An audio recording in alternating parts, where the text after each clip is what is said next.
Em Brasil, nossa vida no teu seio mais amor. Com pátria amada e comandada pra pensar. Brasil, teu nome Deus sem suicídio. Una caruta sempre desesperado. E digo que de longe desta fábula, faz no memória no passado. Mas antes da justiça acaba forte. Verás que o filho teu não faz a luta. Ninguém te adora a própria morte. Terra toda entre outras vidas do Brasil, a pátria amada. Dos filhos desses solas mais gentil, pátria amada, Brasil.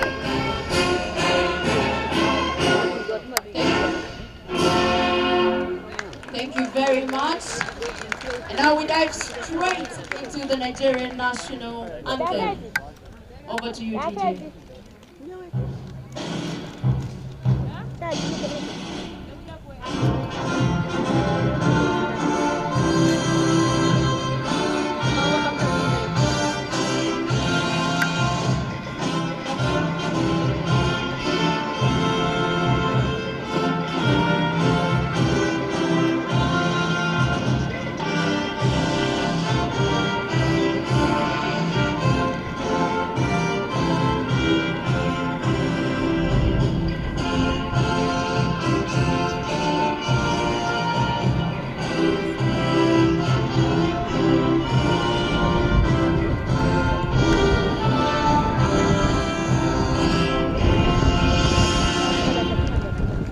Thank you very much, and a round of applause for the both teams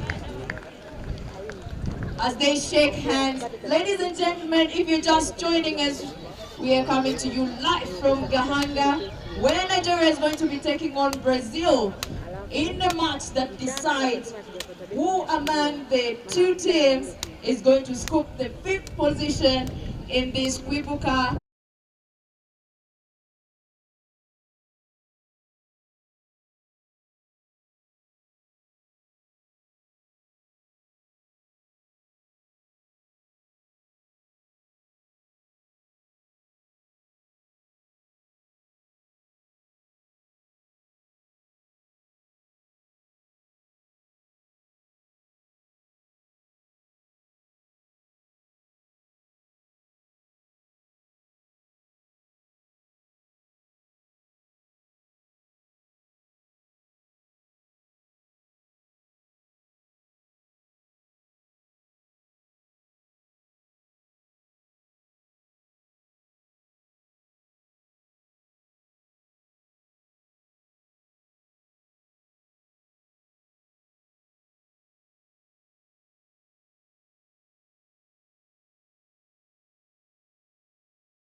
We are back. We are back at Gahanga Cricket Stadium, where we're having the game for the 5th place in the tournament. And for Brazil, the opening bowler, it's Maria Eduarda, who's the top wicket taker for the Brazilians. She's the one opening the bowling from the banana plantation end.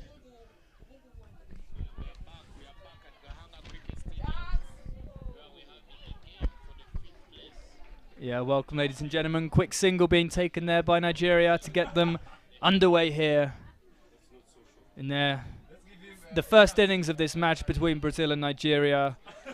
Direct hit would have made it very interesting. However, they scampered through with the ball a bit wayward being thrown in there. And we can see and hear and feel the energy that Brazil are showing through the field as they've shown on and off the pitch throughout this tournament, as the ball there is just guided down to third man for another single.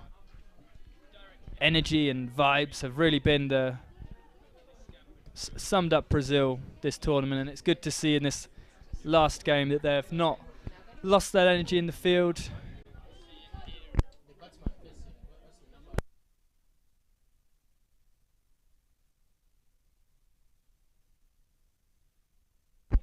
No ball called there by the umpire. Brazil will be very cautious about the extras that they give away here. And there's that signal we all love to see. It's a free hit here for Nigeria. Very useful in the opening overs here with the power play. Limited number of fielders on the rope. She'll swing big here, the batter. Just sneaks a single, although direct hit would have been gone. Only one stumped away, Matt. It was a tough chance there. All right, and the opening batters for Team Nigeria is Eseibe Favor alongside Abdul Kwadli. Eseibe on strike, not off the mark yet. Maria Eduarda still coming from the banana plantation end. Oh, that's some wrist work that couldn't work. A loud appeal, but the umpires look less interested.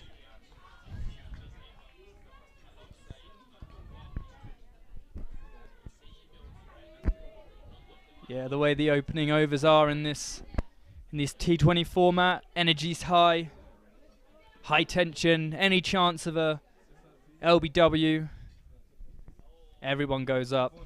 Ask the question, umpire says no. Oh, that's in the air of the bowler.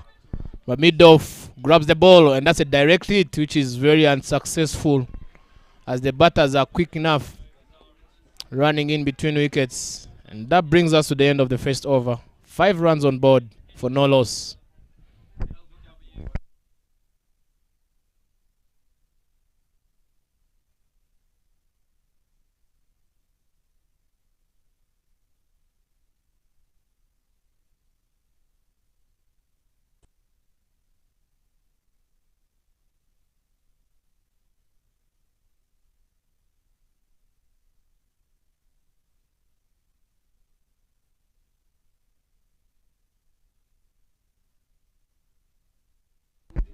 Renata de Souza in her 50th game here, opening the bowling from the pavilion end, hoping to support her opening bowling partner who started off the innings with a tidy over.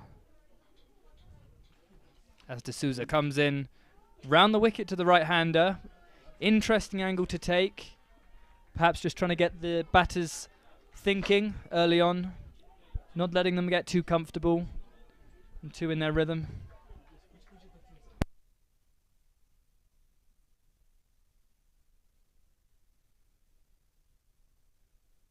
Oh, that's an edge. And the Brazilians wish they had some sleep. And it goes all the way down third man. Yeah, and it begs the question, bowling right arm round across the right-hander. You're asking the questions. of the batter, and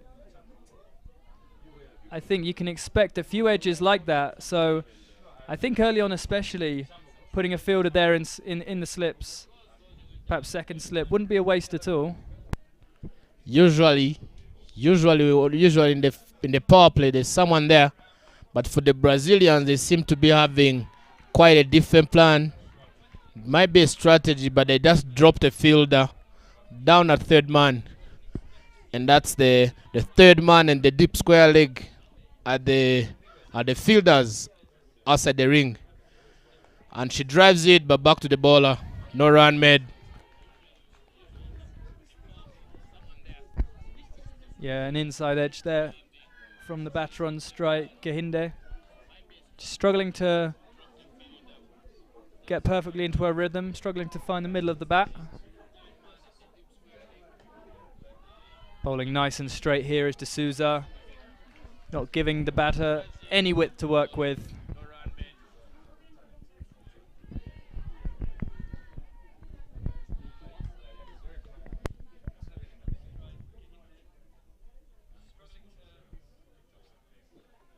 Oh, and that was close, but she missed it. Tried to block it, and that gets us to the end of the second over.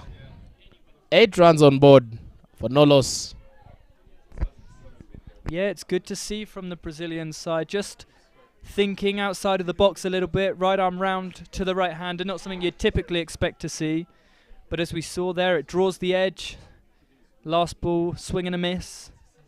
I definitely think they could take a step up in terms of their attacking field, get a slip in there, really put the batter under pressure. And here we have a bowling change from the banana plantation end.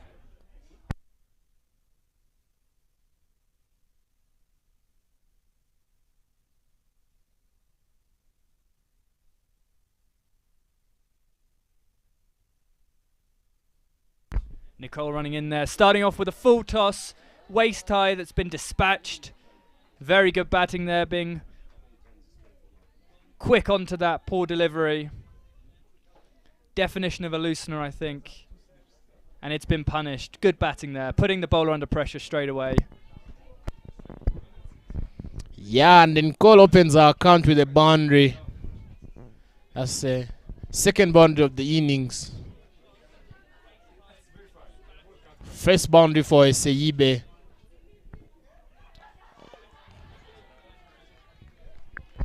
Yeah, that's better there. That's a great response from Nicole. Adjusting her line and length.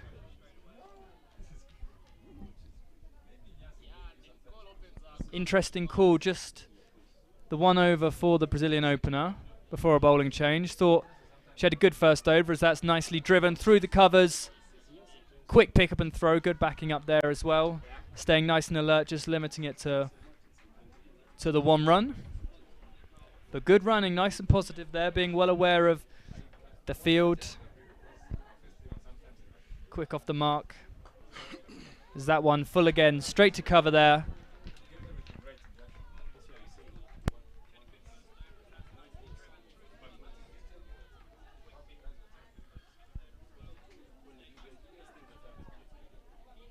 And that's yes, first wicket down. She got caught.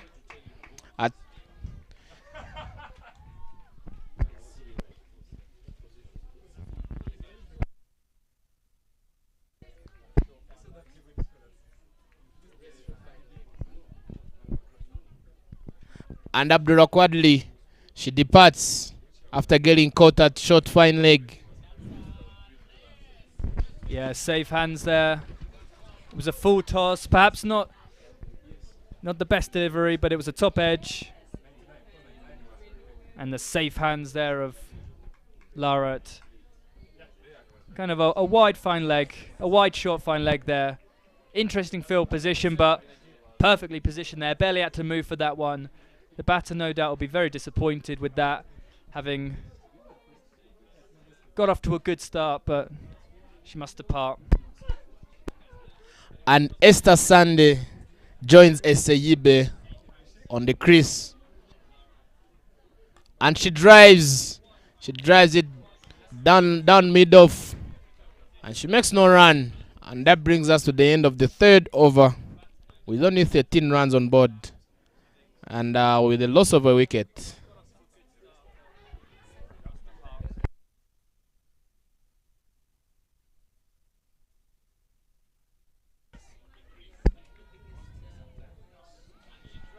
Yeah, Oliver, I think if you're seeing this, the Brazilian captain is trying a strategy.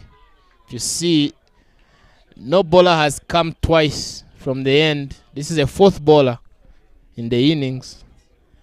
Oh, she's coming back for her second innings. But from the banana plantation end, we had two different bowlers. Yeah, you'd imagine some strategy behind that. Now coming from the pavilion end.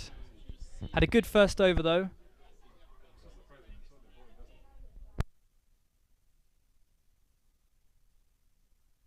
Still coming from that angle, round the wicket.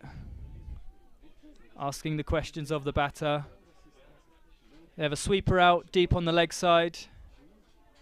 No cover on the offside boundary, so if they can get it through...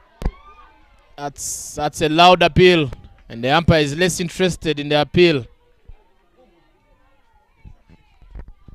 Yeah, if they can get it through that inner ring on the offside, then it's a guaranteed boundary, but I think it's good to see early on, in these early stages from Brazil, keeping a nice tight field, not dropping too many fielders out in the boundaries. They do go up for a half-hearted appeal, but coming around the wicket, it's unlikely that an LBW will be successful. Even having the third man on the boundary is possibly an interesting one, as I've said before. With that angle, a wide ball there, but plenty of swing and misses, potentially leading to that edge.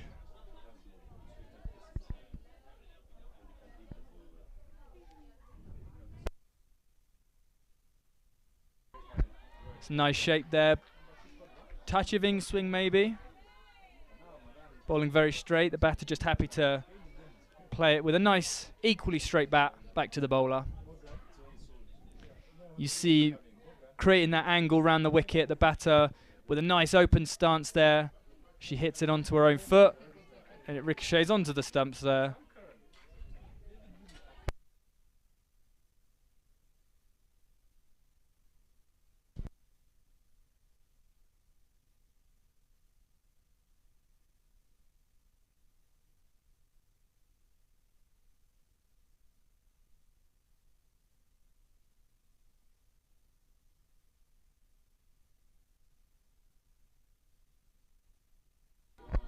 And that's the end of the fourth over there. 14 for 1.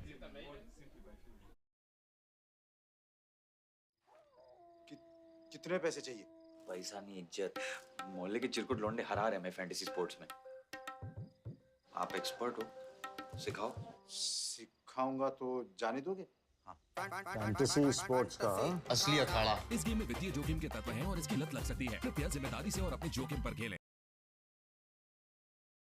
From the Brazilians with the ball, and Nicole Monteiro comes back,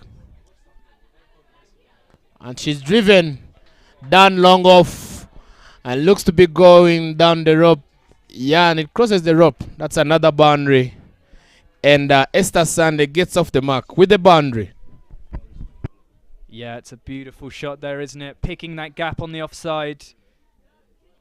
Fielder put up a chase but had no chance. It was struck very nicely. Nice full bowling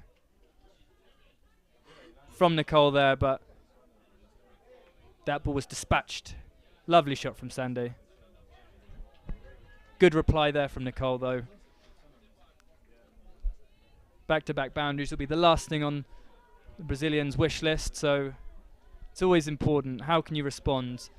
They've reacted to that shot and dropped the mid-off to long off there. They can see just what a good driver Sandy is, as the ball is struck to that long off, and it's some good fielding just to restrict them to the one. They think about the two. Sensible running there. I think Captain Roberta is trying to limit the number of boundaries to ease her chase. If you look at the field setting, which is ever changing, after reading the batters' reactions to the ball,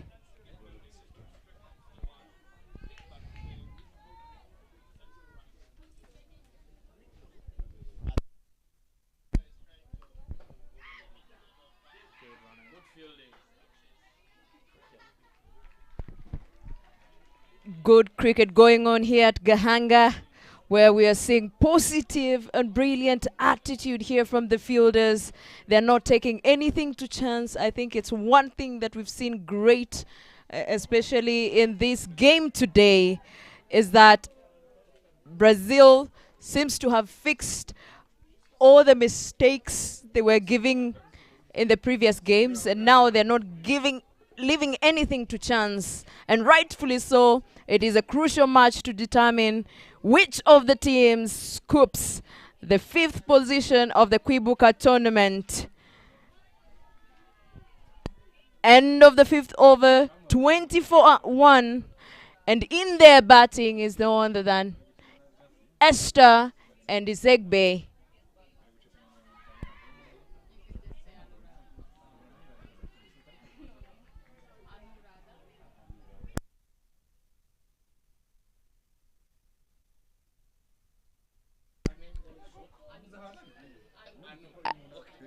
And today, to spice things up in the commentary box, we are joined by the technical director of Rwanda Cricket Association, Mr. Suji.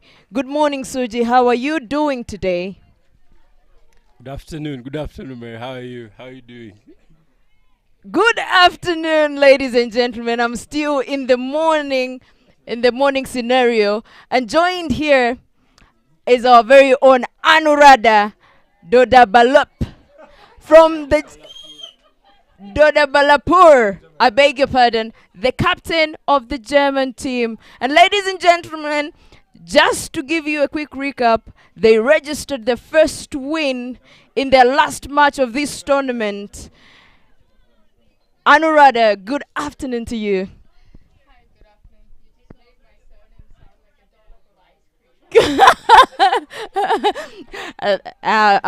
I beg your pardon there, and I'm really sorry for misspelling that, but I'll get it right before the end of the day. And now, Mr.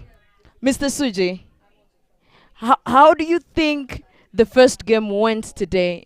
German versus Botswana.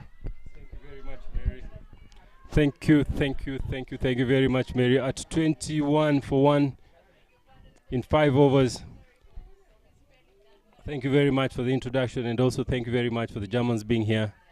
And today we have, the captain who hasn't played much. She's enjoyed her game.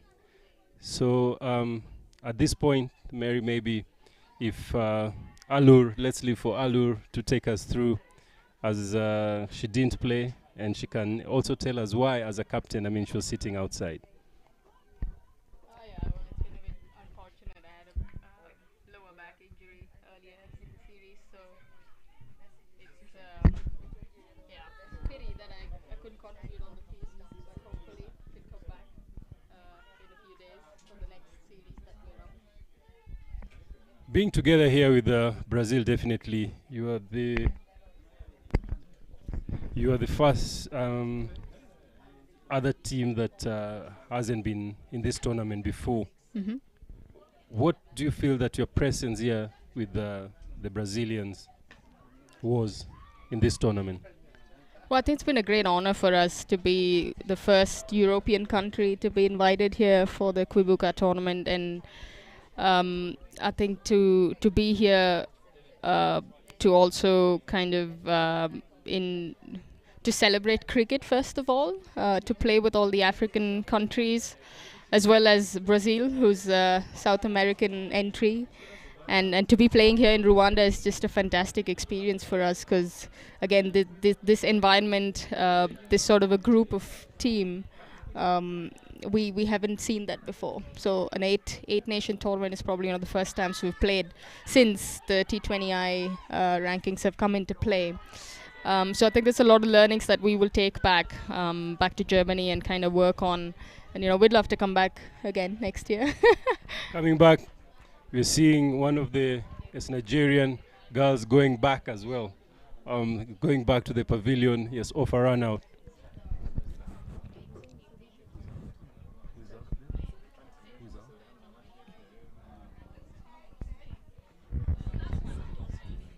We've gotten a wicket there.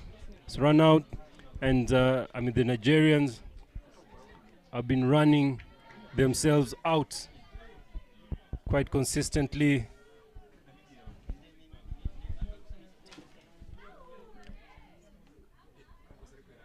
Favor getting out there, calling, and not be able. Her partner is not able to respond to her call. Going back, and there was a good throw back to the keeper, and the keeper did the cleaning. At 21 for 2.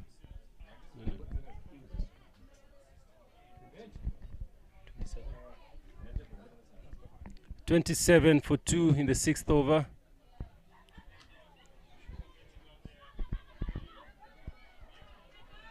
Sunday Salome coming in. Sunday coming in is one of the players who will be staying back in the elite team. Coming back to Allure, the tournament, he is picking up the pieces and picking up the positives that the German team has learned. And how would you share the learning curve that the German team has learned so far in this tournament? Yeah, I think we've just realized that somehow in the lead up to tournaments, the first few days we're always a bit rusty, but to the latter end of the tournament, I think we picked up the pieces, and it's great to finish on a high, to finish on a win today. But as we've discussed, I think there's some patches that we've done really well in terms of bowling, or on some days with the fielding. But the moment all of that comes together is really what's kind of driven us to a win this morning. So I think there's a lot more for us to work on some basics, as well as kind of working around the ball as batters, kind of pushing that run rate from initial stages when we're batting. So there's quite a few things we've identified, and we'd like to go back and work on that as early as we can. That's very, very honest, and from a captain, it's normally important to pick up the the positives. Playing all the 8 games, the 7 games, and not winning one. But I think they saved the best for last. At 27 for 2 in 7 overs, the Brazilians are hanging in there. It is a very, very good competition.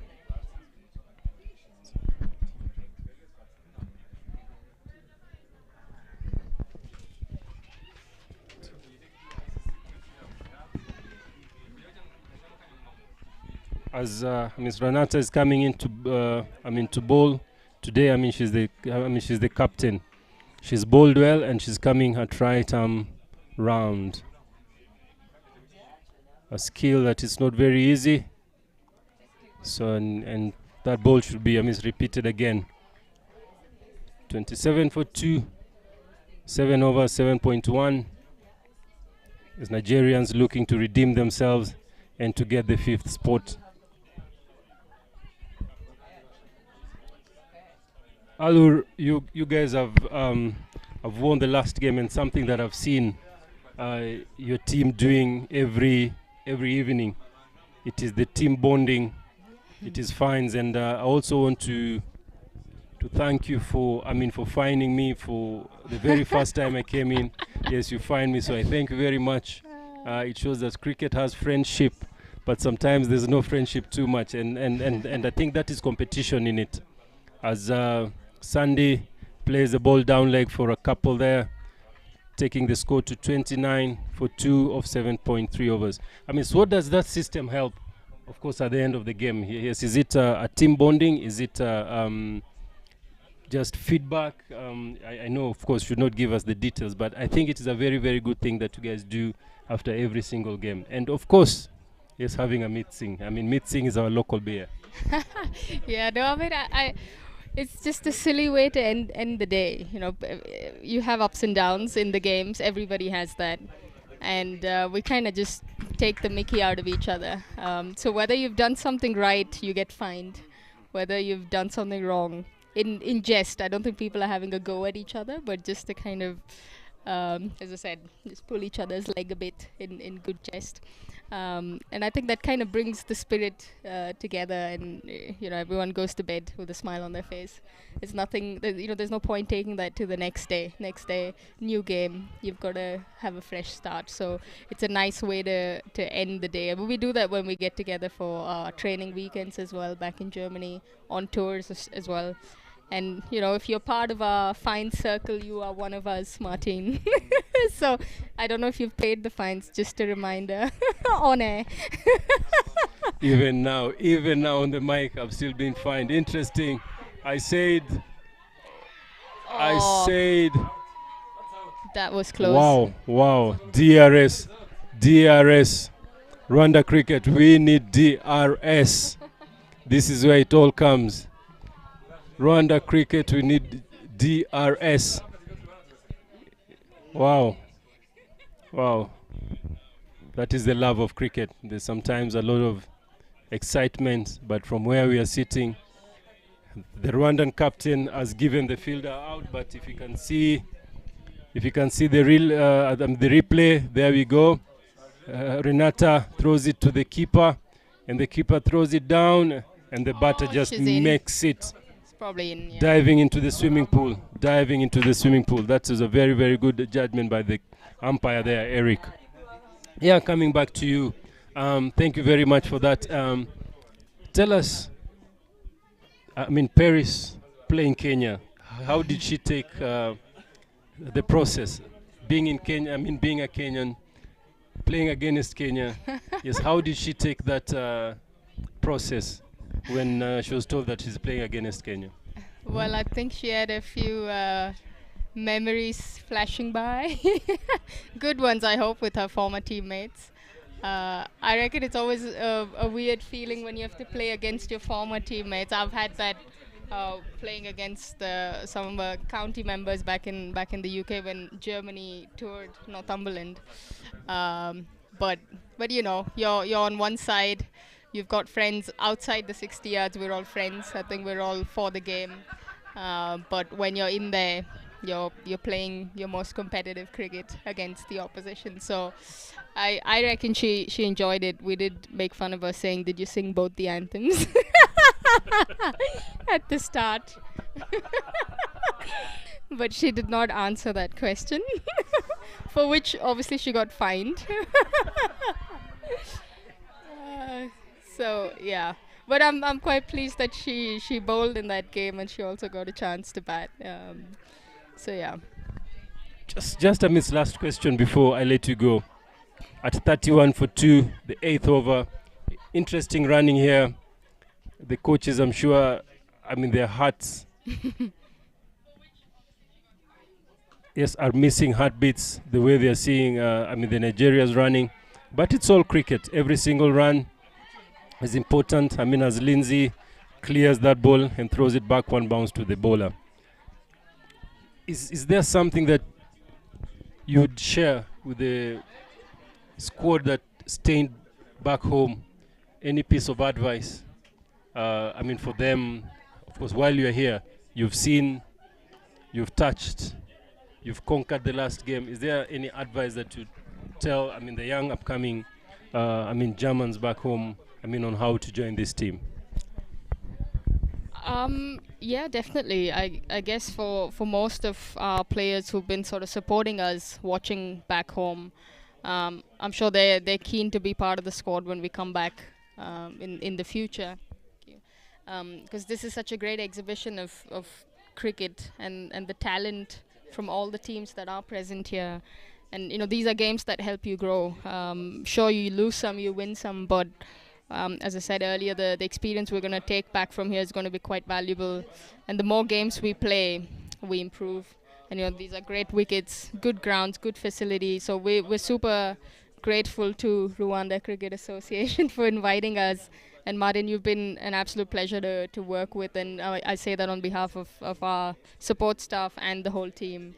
and we'd love to have you over in Germany whenever possible. So I'm hoping we'll have a more younger group of girls coming in next year, and hopefully if we do manage to put together under 19 squad, which I'd like to be involved in the future. I would love to get them over to come and play here. And as you said, with the elite league that'll follow after this, I think that'll be great experience for our players who are taking part in that, Susie. And I'm sure she'll have something to bring back and share with our players back in Germany as well.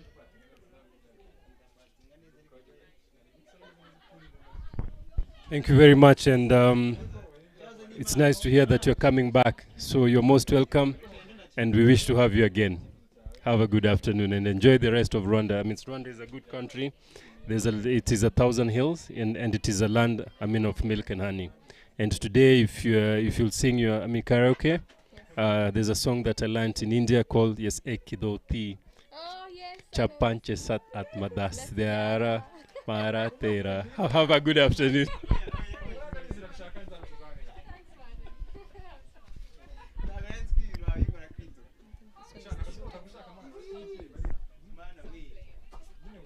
Yeah, many thanks there. Some great insight from the German captain there and the managing director. Technical director, sorry, of Rwanda Cricket there. Providing some great insight. Meanwhile, back to the action. Misfield there. Costing an extra run. Nigeria going very steady here. Just over 4 and over at current run rate. 38 for 2 off of 9 overs. And I think you think Brazil will be pretty happy with this start, Mary, at the halfway stage, just 38 runs up. I should say, great shot, but straight to a fielder who's no other than Roberta, the captain, well known for Millsfields, and the Nigerian batters who can only afford a single run there. Coming back to your point, I would say this is a very good start from the Brazilian end, especially restricting these big Nigerian hitters to be cruising at a current run rate of a little bit above 4 runs and over. Great, I would say, exceptional attitude here with the field and in the ball, and they continue to impress with their field setup. They've managed to keep the ball within the rope. I think at a projected score of 88, and knowing a few of the big hitters that swept away, and will go straight comfortably to the scoreboard there.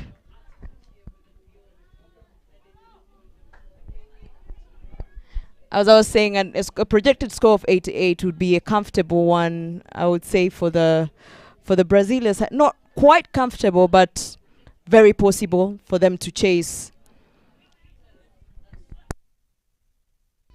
Yeah, nice shot there, dispatching a poor ball down the leg side. Save your legs. That was racing away to the boundary, and Brazil have reacted to that, putting a fielder out there at fine leg, quite a square fine leg position there. Still with the Brazilian field, no protection on the offside boundary, keeping nice and attacking, which we like to see. And Lara Cardoso continues, and that they will quickly earn themselves good running in between wickets. They continue to impress with their running.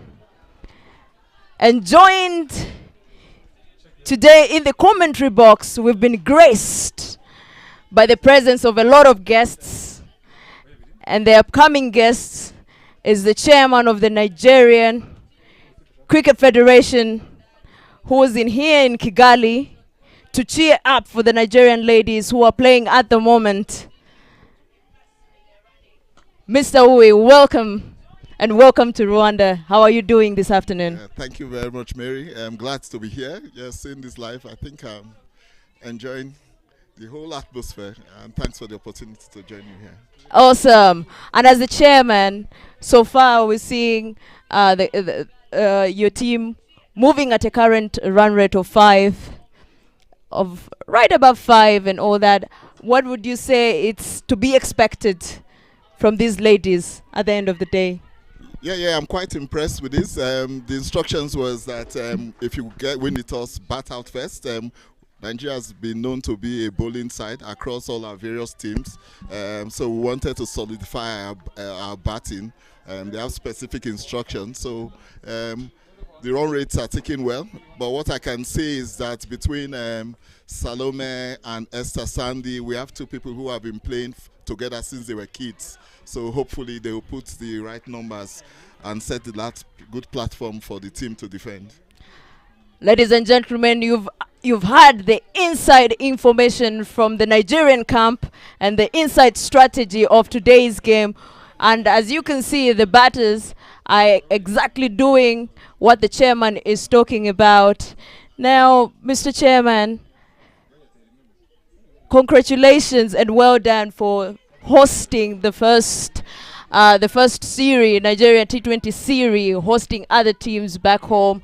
We were really glad we saw that even Team Rwanda was invited.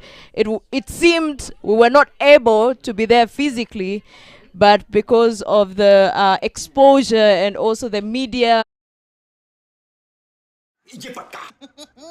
अब सीख तो गए, अब तो जाने दो मुझे। ठहर जाइए, कोई प्रॉब्लम हो गई तो कहाँ ढूंढेंगे आपको? फैंटेसी अखाड़ा का 24/7 कस्टमर सर्विस है, आपकी प्रॉब्लम सॉल्व करवा देंगे। कल जाने देंगे। फैंटेसी स्पोर्ट्स का असली अखाड़ा। इस गेम में वित्तीय जोखिम के तत्व हैं और इसकी लत लग सकती है। कृपया जिम्मेदारी से और अपने जोखिम पर खेलें।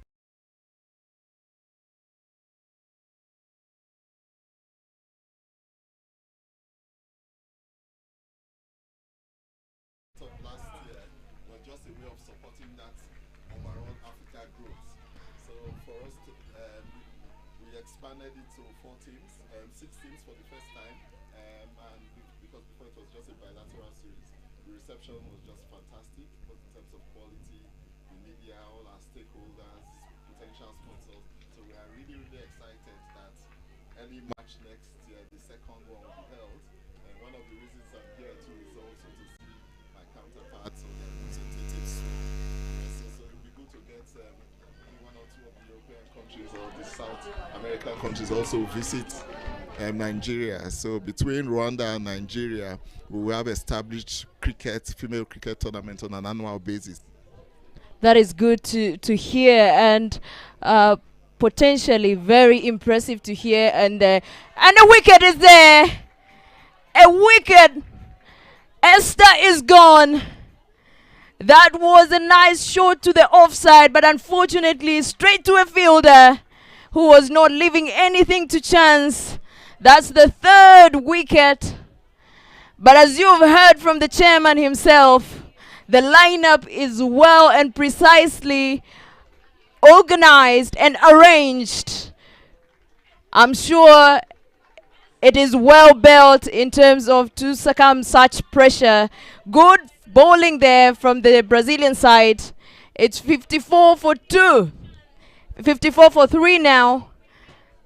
And we are cruising at a current run rate of right above 5. Great work there, Mr. Chairman.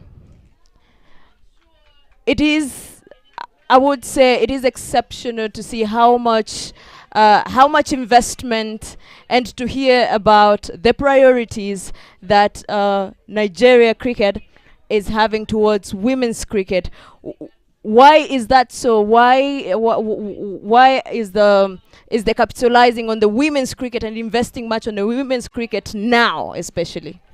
Well, any reasonable organization, whether it's public sector or private sector, sports organizations, today you need to really drive your diversity and inclusion agenda. But for us, it was actually made more easy because you saw the interest, enthusiasm, and commitment of the female. In fact, my administration is actually being accused now of female bias, and maybe wanting to do some rebalancing. But again, you just see the whole enthusiasm. We go to school, we are turning out more female students and more female just playing, and so it's just a whole lot of commitments from them. But at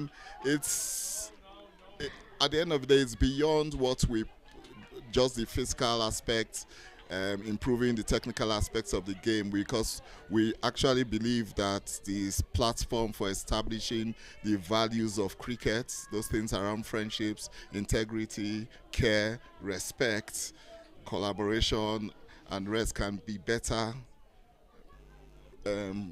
just sort of like better promoted using women, as it were. So we're really excited about all of this.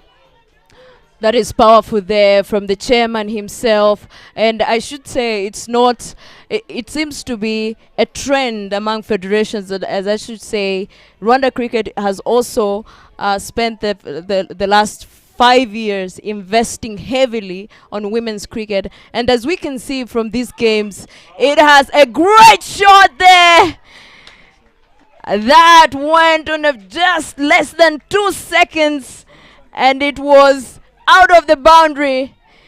Sunday here is showing us some weekend vibes with her Sunday shots. That is Salome Sunday, the biggest hitter in the Nigerian camp.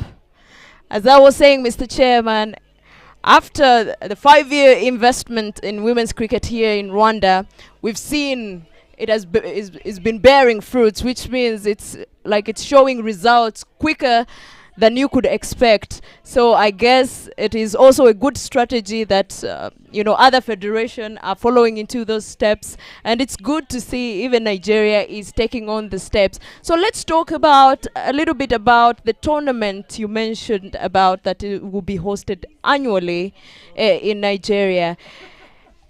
So tell us a little bit more about the upcoming one. What are you looking?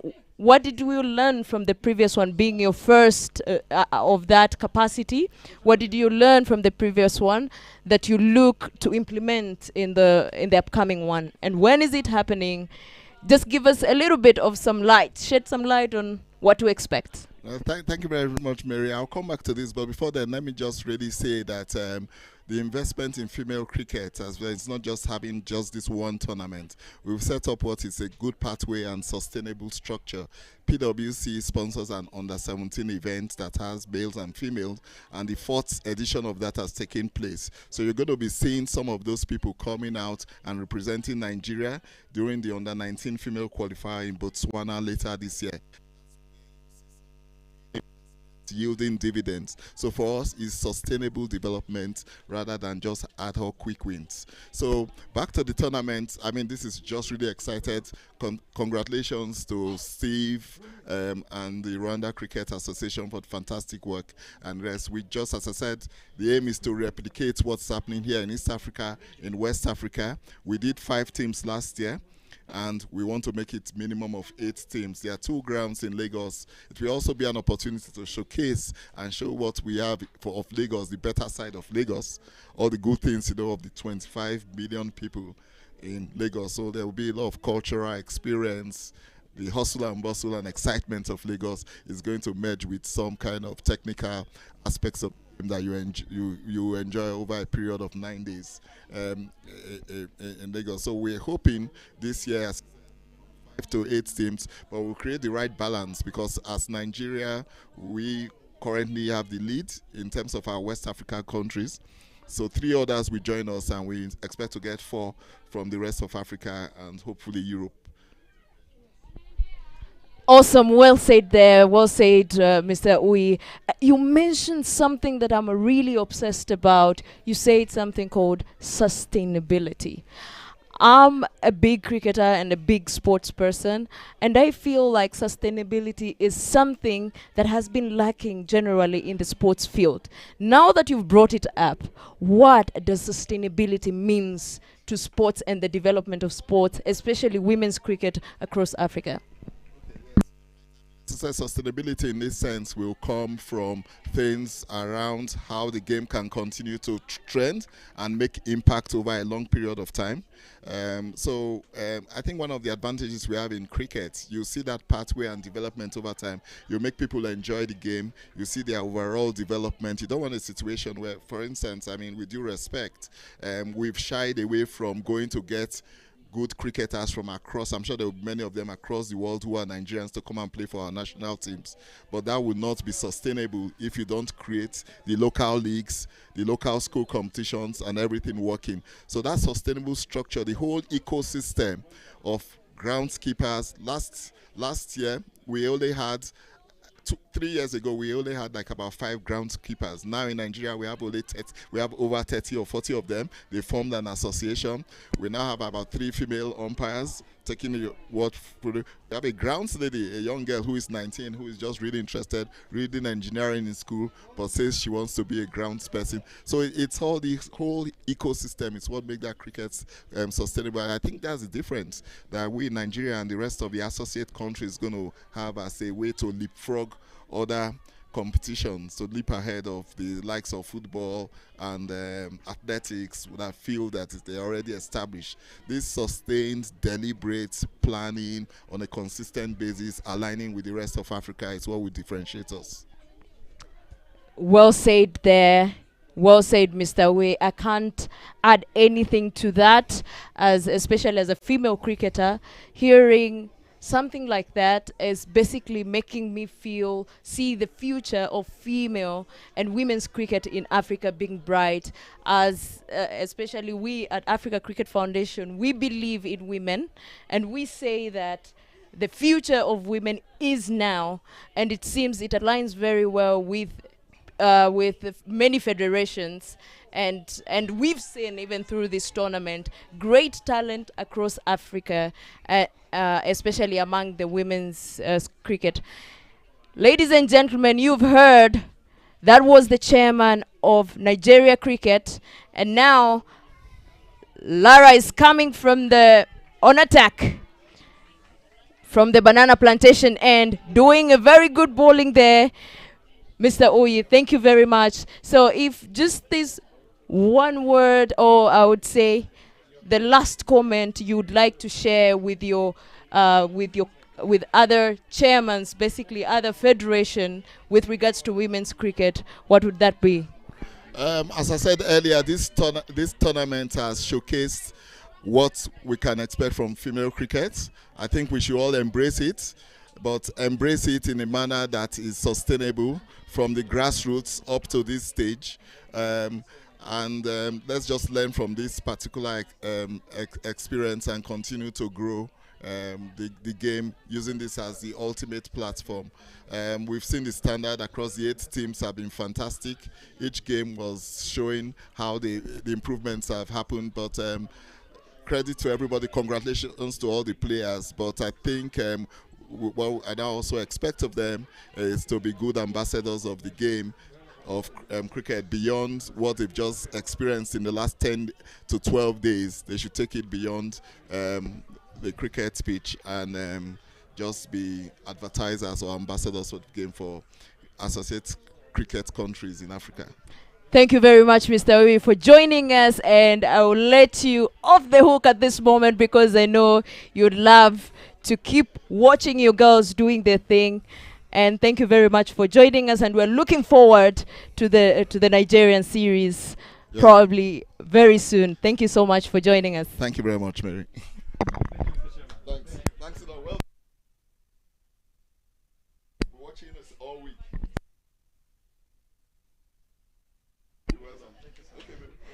And good luck for this game. Yeah.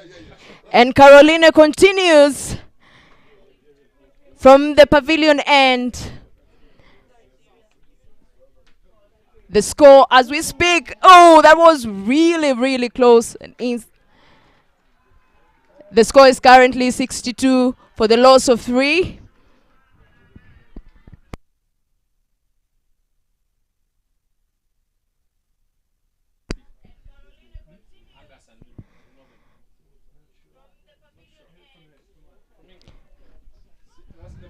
Salome trying to go big there, but does not connect properly.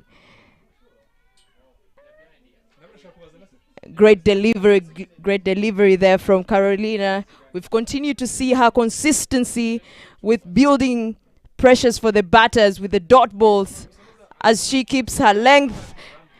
And a chance there! That was close. Salome was in trouble for a second there. But again, Lara for missing that.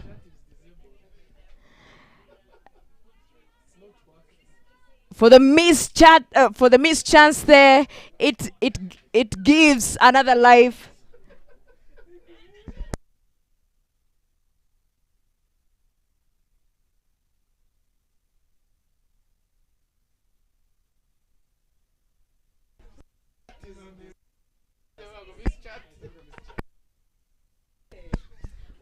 Yeah, Nigeria women here with a projected score of 92 definitely will feel light, but that's a lovely shot there to get that total up. It's some interesting but very effective fielding there from Ribeiro in the deep for Brazil, stopping it with her legs, and it's much appreciated by her teammates and by the German team as well, watching from the sidelines.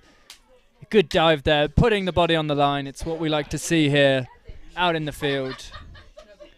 And as I was saying, Nigeria women will feel like the current projected score, 92, is light, but of course, with batting to come, only 3 wickets down, I think it's safe to say that this run rate should only increase. And I think they'll be looking potentially at the 110, possibly 120 mark at a push, as a strong total to defend against this Brazilian side. Projected score is currently at 93, only with the loss of 3 wickets. I'm sure Nigeria has a lot of resources to their disposal. Yes. Do you think the kind of play they're doing at the moment would be the proper play if they're to get over 120?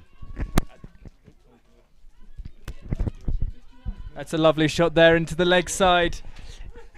It's some body on the line fielding again from Brazil, but it does go for the boundary in the end.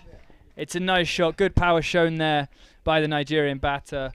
And yeah, as I was saying, they definitely feel like current projected score of 97 does feel light. I think Brazil will be more than happy to go in at the break with a total under 100, but you can imagine, you can only assume that this run rate will go up, as you were saying, with the batting to come that Nigeria have coming into these last 5 overs. They really can start to play some shots, maybe take a few more risks and try and find these boundaries. Brazil have the boundary scattered with fielders, long on, long off, deep mid-wicket, deep square leg.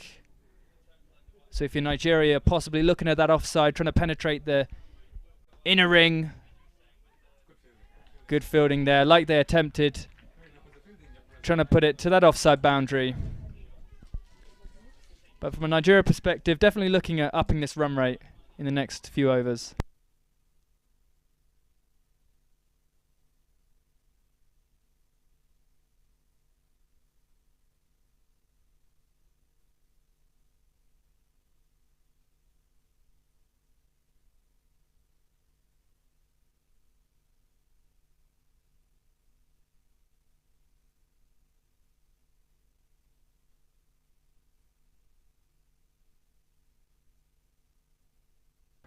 Yeah, that's exactly what they want. Just thinking more than just seeing see ball, hit ball. She waited, did Salome Sunday, and really forced that ball behind square, beating the short, fine leg.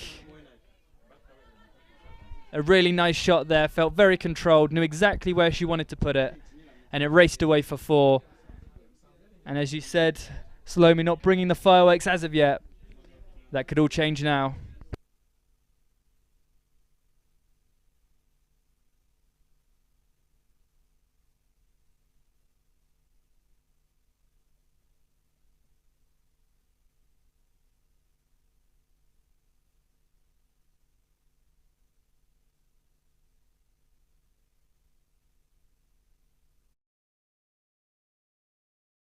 महारथी जी, fantasy अखाड़ा में विदेश जाने का भी chance है।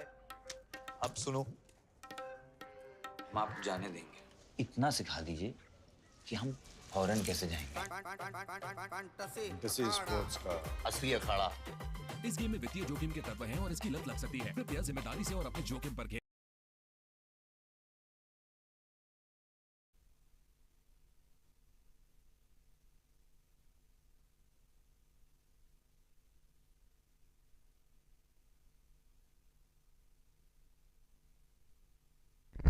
Yeah, and again we see yet again the Brazilian bowlers coming from the pavilion end round the wicket to the right-hander. It's an interesting tactic, but no doubt an angle that the batters won't be as used to. So it's good thinking from Brazil, just trying to make these batters think. And as long as they keep the ball on the money, no freebies, then Nigeria will really have to be creating their own runs. Just like that, big swing down the ground. There is protection out on the field, but it's a misfield, unfortunately. It goes for 4. The ball was hit hard. You're definitely expecting the fielder to safely cut that off, but unfortunately, it does beat the fielder at long on there. And it goes for 4. And now we're seeing consecutive overs with the boundary. And they'll definitely want to keep this momentum up as the current run rate finally goes over 5 runs and over. What can Carolina respond with? It's a nice ball and it's been bowled. And that's what that angle offers you. Bowled round the legs. With the batters just not used to that angle, it does create problems. And when you bowl it at the base of leg stump, like we see there, it does create problems. It's created a problem for Salome Sunday, and she has to walk off the pitch now.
Yeah, and that's exactly what a bowling side wants. Break up a partnership, as Sunday was really looking to up the run rate there. Having faced a lot of balls, definitely had gotten her eye and was scoring nicely. But Brazil have broken that partnership. New batter to the crease to join Atim, who's only scored 7 off of 18, going quite slowly, and that's the thing with getting wickets this late on. It doesn't allow much time for the batters to really get their eye in. However, bowling short down the leg side does, and that was picked up very nicely indeed by the new batter, George. But it's cut off in the deep by the Brazilian fielder there at deep square leg, restricting them to 2 runs. However, lovely shot there to get her off the mark.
Nice fielding there from Brazil. Still alert in the field going into this 17th over.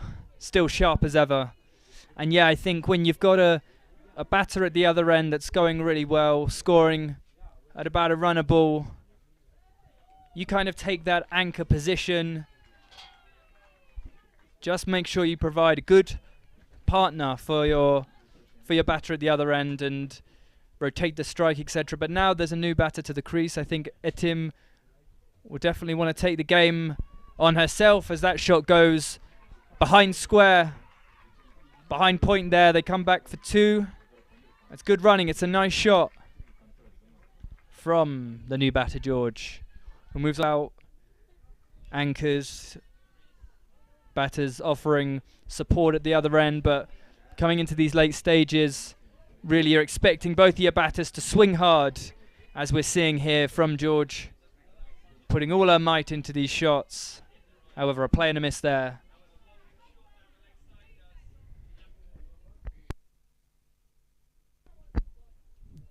Nicole here, trying to finish her over off well. It's another play and a miss. It's good bowling there. Just the 3 runs coming off of that over. And Nigeria on 83 for 4 after 17. Projected just a full short of the 100 mark, but I'm sure if the batters at the crease have anything to do with it, they'll make sure to get those triple figures that they'll need to defend their total against a Brazilian side who I'm sure will be delighted so far with what they're seeing here.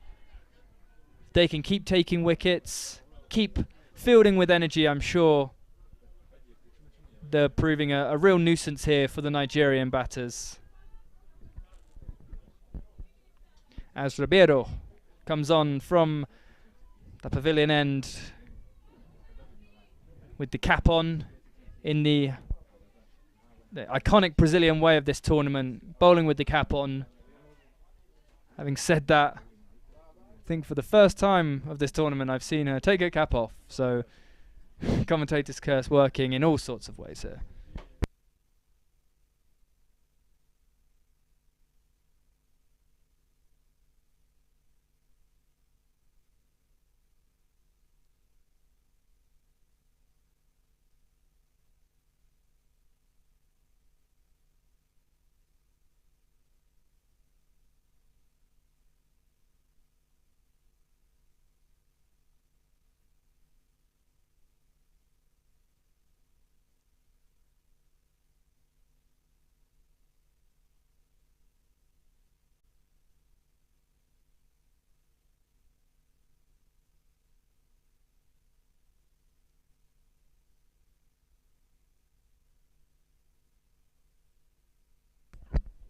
Yeah, and I think we're expecting some bowling just like that. Really nice and full with mid-off and mid-on both on the boundary. No protection on the offside or leg side boundary for that matter. So definitely some full bowling expected from Brazil. Whether Nigeria can really try and use their feet, manipulate this field, because anything short, anything wide, and you definitely hope to make the most of it. It's a play and a miss there.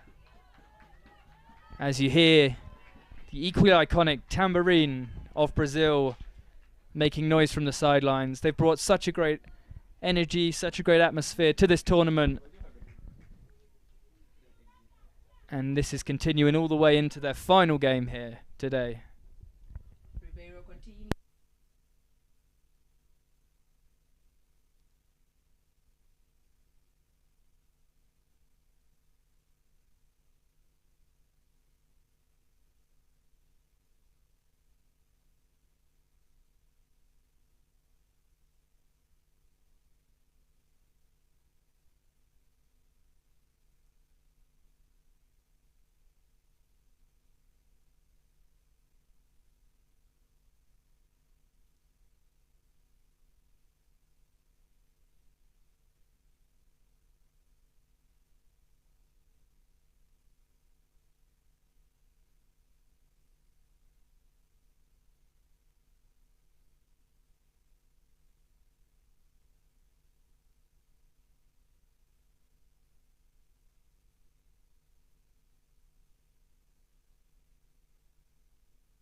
That's exactly right, yeah, and it's what you want to do as a team, taking something, anything from the losses as much as the wins, and they've definitely done that.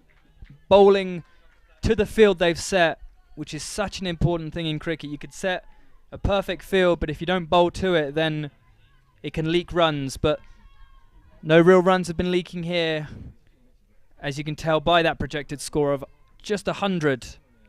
However, these last 2 overs, if they can bring some fireworks, I'm sure we can see a score just above 100. Important point you raised.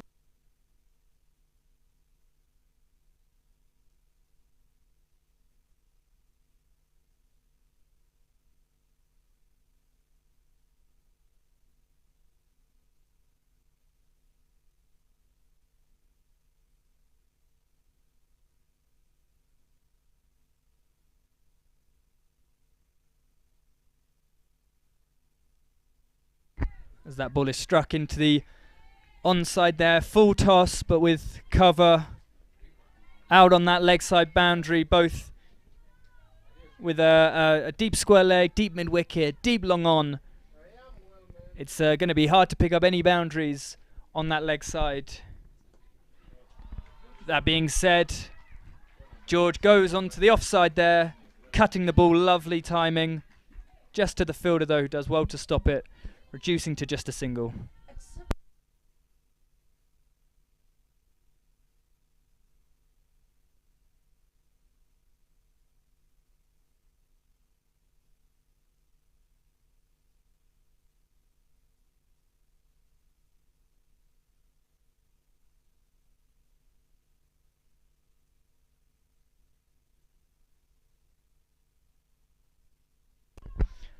It's definitely one thing I've noticed from Brazil. Not that they've been free of any errors in the field, but they definitely put their bodies on the line there as that ball is chipped onto the offside. It just goes over the head of Nicole there, who was perusing at cover. Couldn't quite make it. As I was saying, sliding all around, going for all the catches that they can rather than backing away and letting the ball bounce like we see some teams do. It's really good to see from Brazil. Fielding with their bodies on the line and hearts on their sleeve.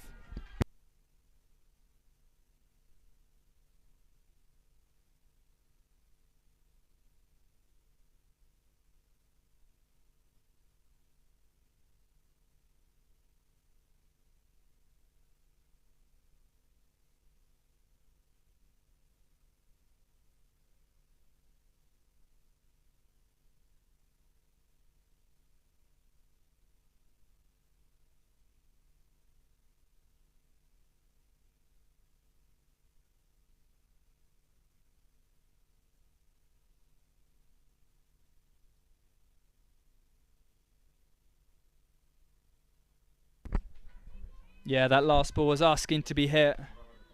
If George could have connected willow to leather, no doubt that would have beaten the offside field setting and run away to the boundary. Not to be though, as Nigeria go into the final over of their batting innings on 94 for 4.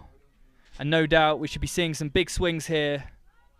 Nothing to lose, 4 down, plenty of batting to come.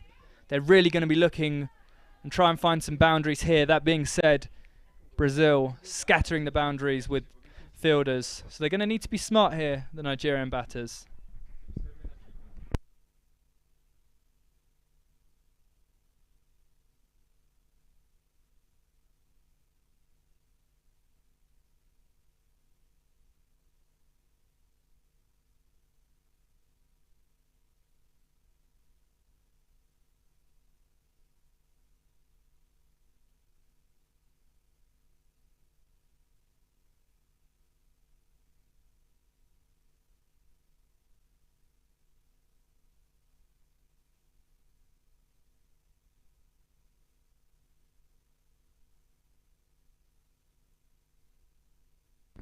Yeah, the last over of a batting innings in the T20 format. It's asking for a slog to cow corner. Wouldn't be cricket without it. And it was a nice shot there. Good power shown to the unprotected leg side boundary. Could be a run out there. The throw's not good enough, unfortunately, and they do sneak the single. Bit of a wayward throw there, missing the stumps and the fielder standing behind it. So they do sneak that single. 5 runs already off the first 2 balls of this over. Nigeria move on to 99, definitely looking over that 100 mark. And that one's down the leg side. That's going to be another ball to be bowled here in this final over. It's the last thing Brazil will want. Keep it straight, keep it full, as you've done for 19.2 overs so far. And they'll definitely be happy with the score that they can restrict Nigeria to today.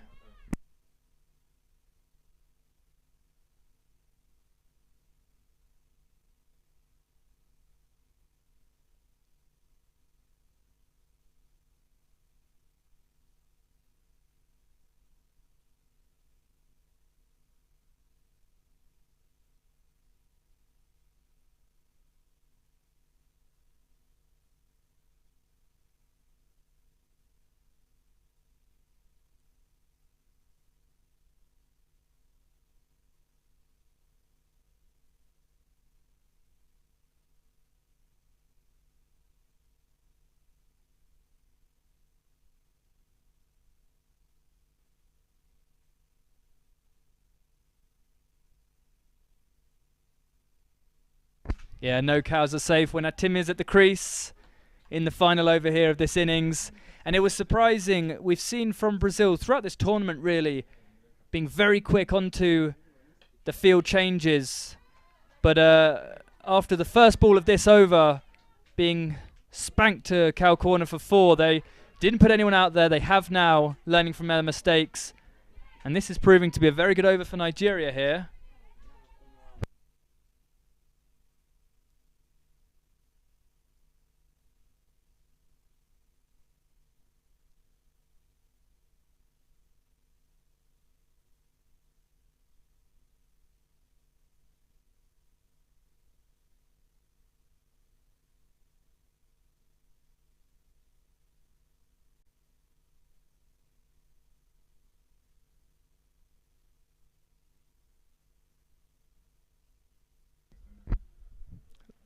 Last ball here, assuming it's straight for this Nigeria innings, and it's struck, it's edged, it goes over between third man and backward point. It runs away for 4. What a way to end the innings for Nigeria. They'll be very happy with that last over, bringing them to a more than respectable total here.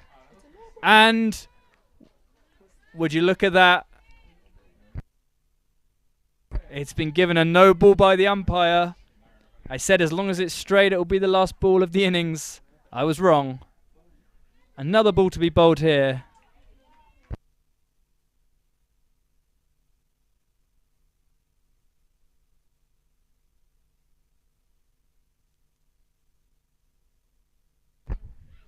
And that's better. All bowls very full. York's the batter.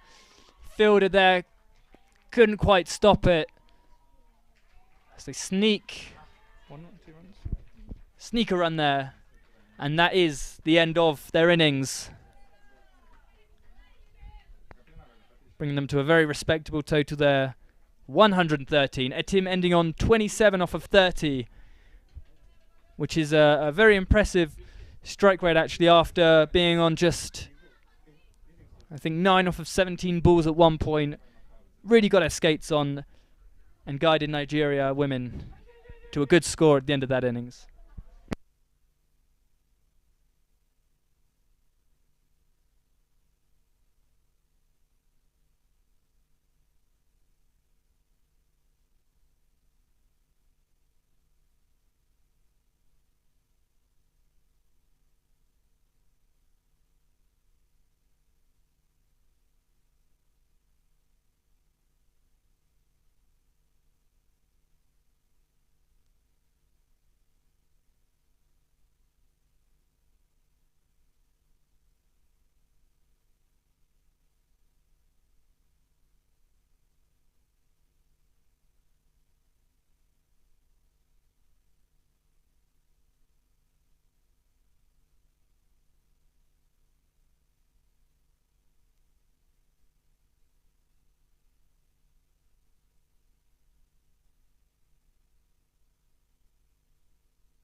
now being in, administrative, position.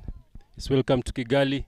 It's nice. Kigali brings, cricket and also brings, the personnel, yes, around Africa. Pauline is welcome to this small interview. Thank you very much, Suji. It's a pleasure. Okay. So what brings you to Kigali? The ladies, of course. I'm very happy to be here. Obviously, I would usually be a player, but now I'm here to observe and see which areas the Kenya ladies team can improve, and also just to give them moral support as well. So I'm here in a different capacity, just to also just marvel at the development that's been done in respect to women's cricket, and particularly the very good work that Rwanda is doing for the promotion of the game for women. Humble for those sentiments. Yeah, I'll leave it there. But with your role, doubling up as a very busy person back home, you're a lawyer, etc., and now supporting the women. How is your role very important? To women, development in Kenya.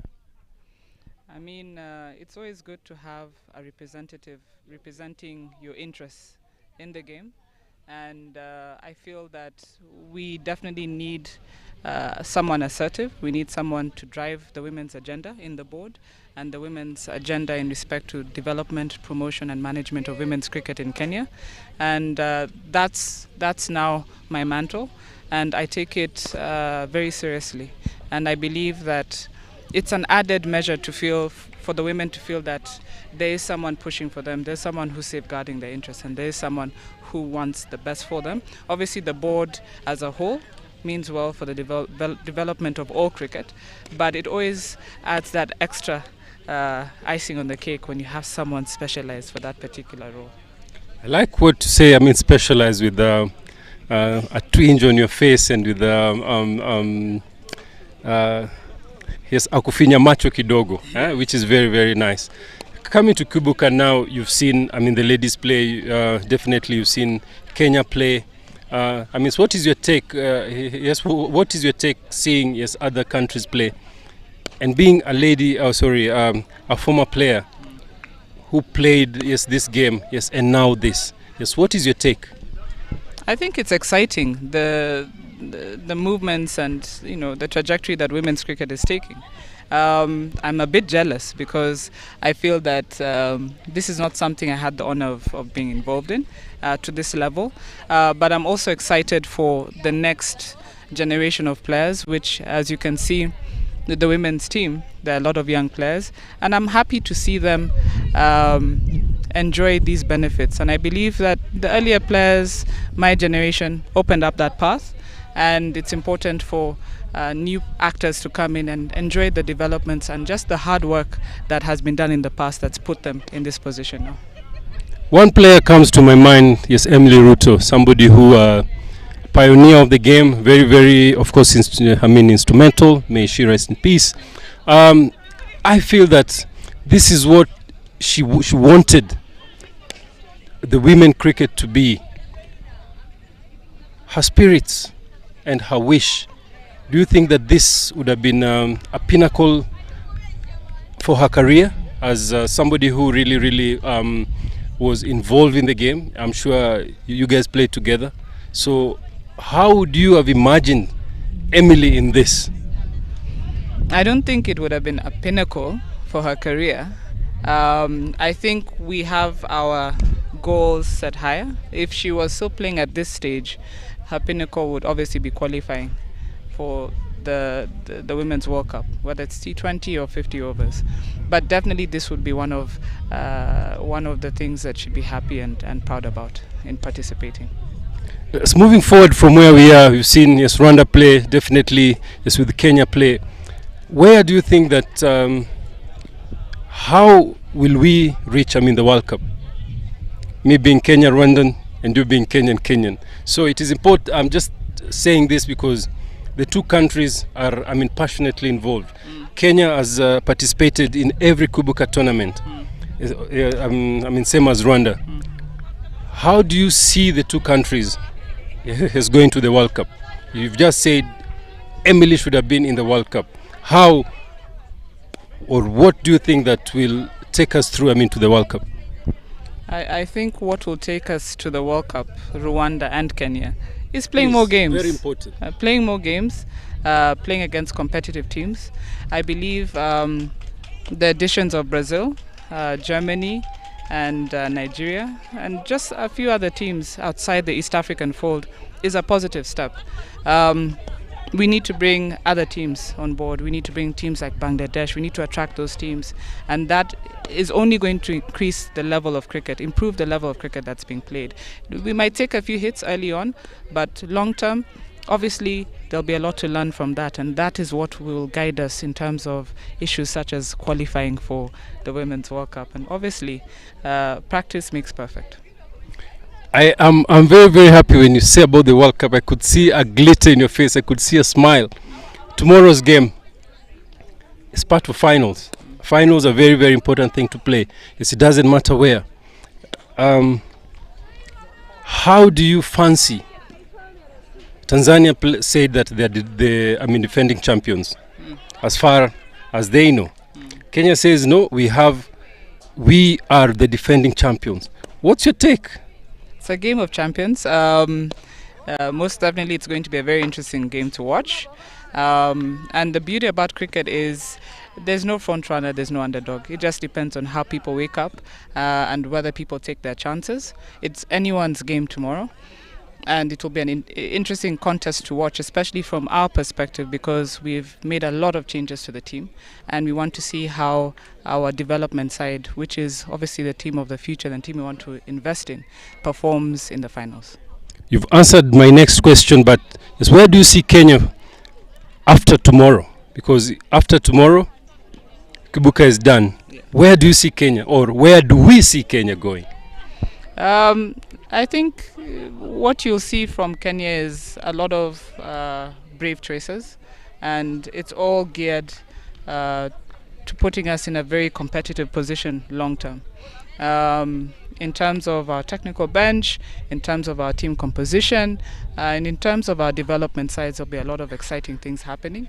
And we're hoping that Kenya, unfortunately, is the only team that doesn't have an active women's league. And if we can kickstart that, I think you'll be seeing a lot more exciting games from the Kenya side. I think we've been the most exciting team of the tournament in terms of purely the amount of sixes and fours that have been hit by the team. And we want to improve. We want to improve on that. Parting shot, have you seen a Pauline, yes, Omamo, in the Kenyan setup, since you are, a retired general in the team? Have you seen someone that you can say, that is Pauline, and if he's there, who is she?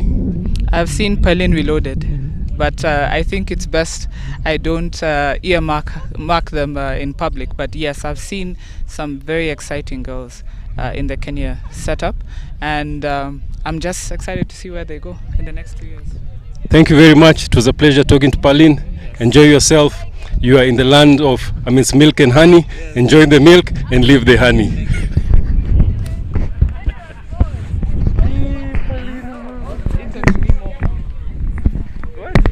Where? Thank you. Run.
coming from pavilion end. 20K. Y'amanyarwanda.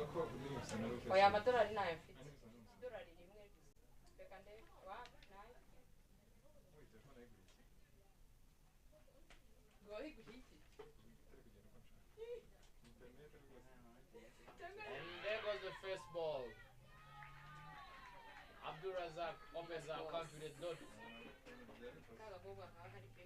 The Nigerians look good in yellow. The yellow army out goal.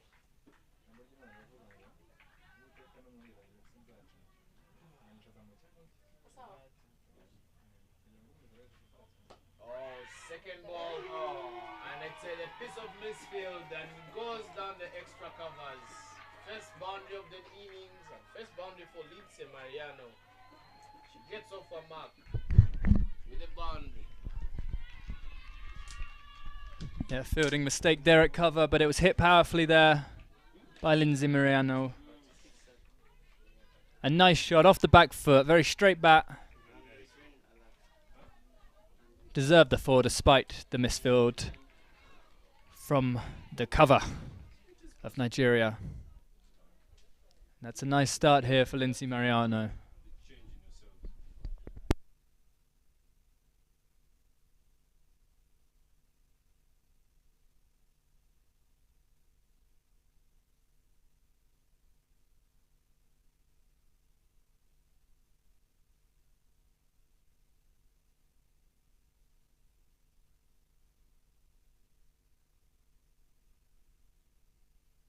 Yeah, slightly unfortunate there, I think, off the pads of Lindsay Mariano onto the stumps there. The appeals went up after the ball struck the pads of the Brazilian opener, and then before they knew it, they saw the bails flying, and that brings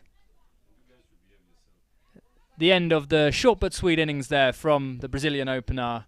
Hit a nice boundary, but yeah, as you see, going way down the leg side, just strikes the back pad there, and then goes on to the stumps. Very unlucky. And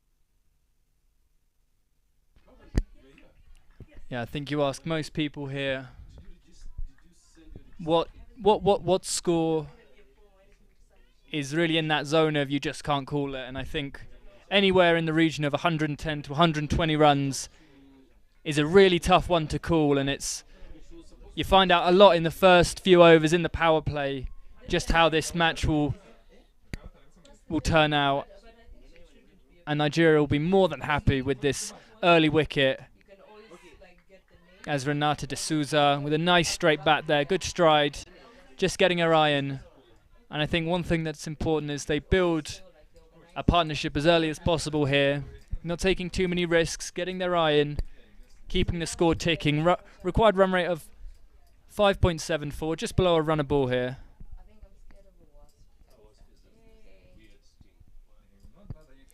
Final ball of the over, and it's a nice one, lovely shape into the right-hander there, finds the inside edge, and that's the end of a very good over by Abdul. 4 runs conceded and a wicket. Lovely start for Nigeria, a dream start, and Brazil have some work to do for sure.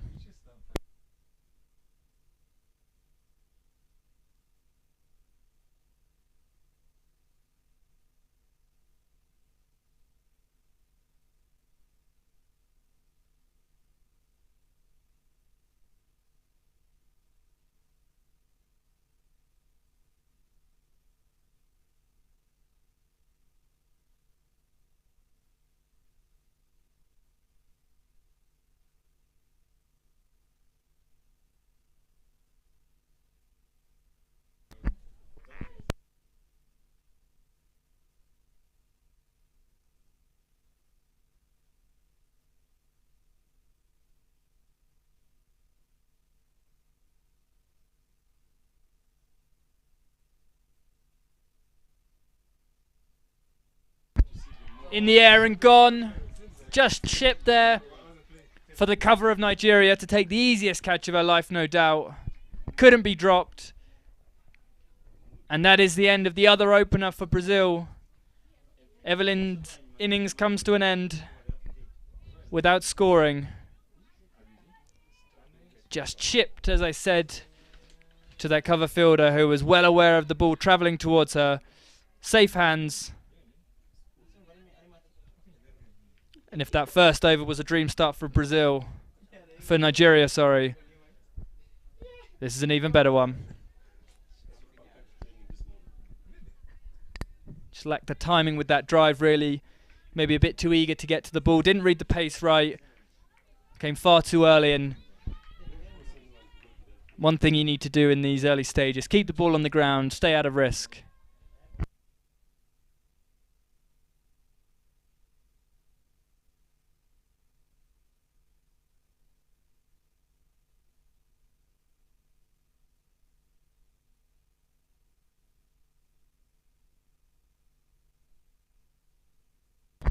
It's a lovely ball there, play and a miss, beats the bat. Really nice shape here from Samson. Rachel here, coming from the banana plantation end. Nice field setting as well from Nigeria. It's an edge, and it runs down behind square. And I was just wondering, these Nigerian opening bowlers are getting the ball moving through the air, whether they can afford to put potentially a slip in, although with the total that Brazil set, it's a hard one to know whether you can afford to leak those runs in the early stages here. But I think having taken those 2 wickets, it does give a comfortable margin of error for Nigeria here. Daniela Stadon off the mark nonetheless, as that ball is much shorter. It's played to short third man for no run there. Renata de Souza still yet to get off the mark. 4 balls faced here.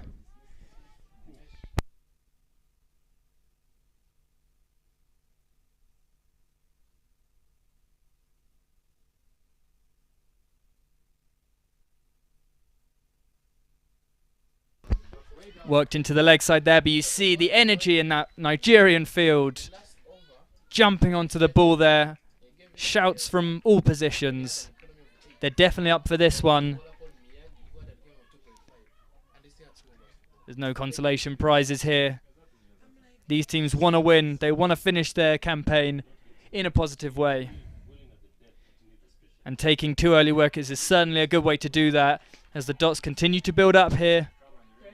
And that's the end of the second over. Just the 1 run conceded, and a vital wicket as well. And as I said at the end of the first over, Brazil really do have some thinking to do here. Still early days, no doubt, if they can build a partnership here, take this game deep into the innings, deep into the last overs.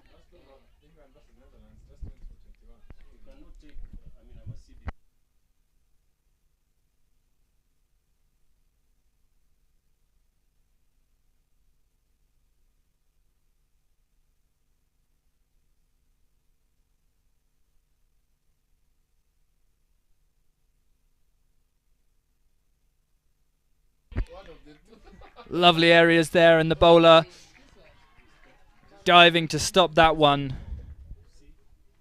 If there's one thing a bowler wants to help, it's limiting the number of runs that they concede off their own bowling there. They'll do anything. As Abdul carries on her spell into her second over here from the pavilion end. Again, it's lovely shape, really just drifting into that right-hander, making it so hard to play a confident drive with that ball moving in the air. No doubt the Brazilian batters out there, Daniela, will be looking to try and work that ball onto the leg side with the shape of the bowling.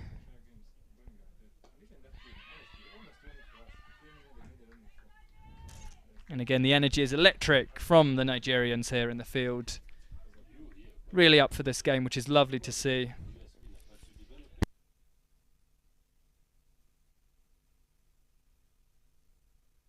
3 dots from the over so far.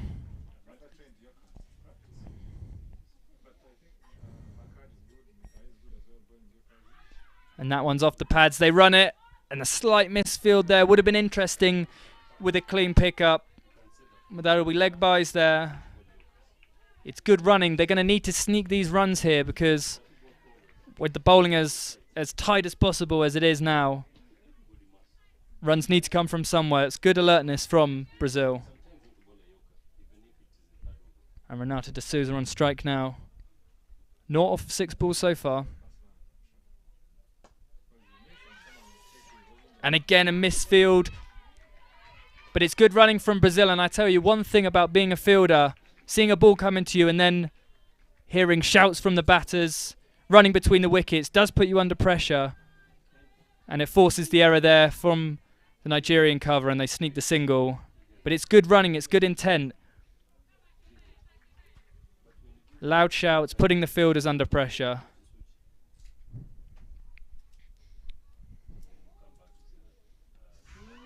Oh, and that's missed everything there, and it runs away to the boundary. That'll be 4.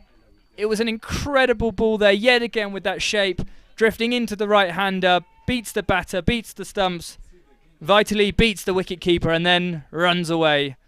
And that's 4 byes there. It's unfortunate for Abdul. It was a lovely ball. How that missed the stumps, I'll never know. But Daniela won't mind, that's for sure. Counting our blessings here as the 3rd over comes to an end. Brazil move on to 11 runs, 2 wickets lost.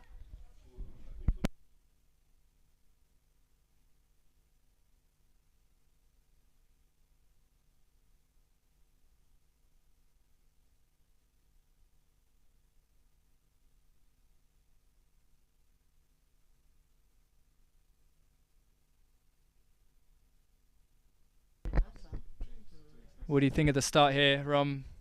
It's a pretty slow one from Brazil as there's a play and a miss there off a nice bowling. Can they afford to be taking it steady in these early stages, especially after losing those 2 early wickets, and just try and take their time to rebuild?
Still with that precious wicket in hand, though, that she'll be treating like gold dust here at Gahanga Cricket Stadium as she plays and misses again.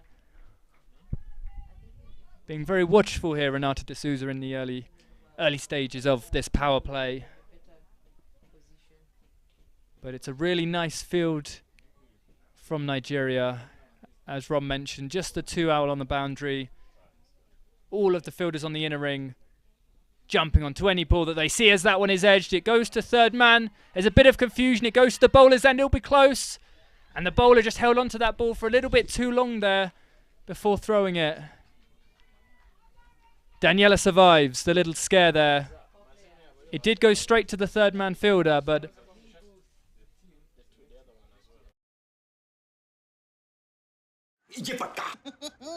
अब सीख तो गए, अब तो जाने दो मुझे। ठहर जाइए, कोई प्रॉब्लम हो गई तो कहाँ ढूंढेंगे आपको? फैंटेसी अखाड़ा का 24/7 कस्टमर सर्विस है, आपकी प्रॉब्लम सॉल्व करवा देंगे। कल जाने देंगे। फैंटेसी स्पोर्ट्स का असली अखाड़ा। इस गेम में वित्तीय जोखिम के तत्व हैं और इसकी लत लग सकती है। कृपया जिम्मेदारी से और अपने जोखिम पर खेलें।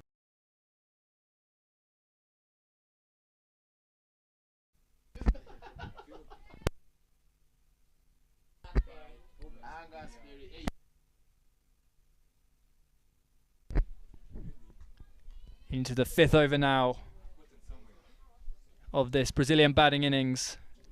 Slow start here. I'd say slow and steady, but those 2 wickets lost, perhaps not so steady. A maiden in that last over. Really good bowling. As we have a change of bowler at the other end here.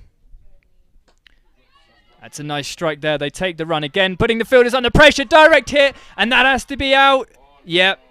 The umpire thought about it, but I think he's given... Has he? Well, I thought the Brazilian batter was really struggling there. It was a great throw. Direct hit. Umpire says no. He was standing close behind the stumps. We've got a replay here. It was good positive running, taking on the fielder, but it was a clean pickup and a great throw, and she's well out. Didn't run her bat in. That being said, one thing that defines the spirit of cricket is umpire's decision is final. And she survives. Two escaped chances here from the 2 current Brazilian batters. They go up, that'll be close, and that is gone. That did look like a clear LBW, and Renata de Souza departs for just 1 run off of 14 balls. It was a slow innings, and she'll be very disappointed with that, but it was some good bowling there, nice and full, nice and straight. Hit her on the boot, and there's not much she could do about that, unfortunately. As they survive a couple of run-out scares, they can't survive that one. Abdul Quadri gets her first. Brazil now 3 down here and really facing an uphill battle at Gahanga Cricket Stadium today. It was a lovely ball, very full, hit the back pad, absolutely plumb, and I think Renata de Souza knew it as well. On her bike straight away. Good umpiring there, and great bowling as well from Abdul Quadri.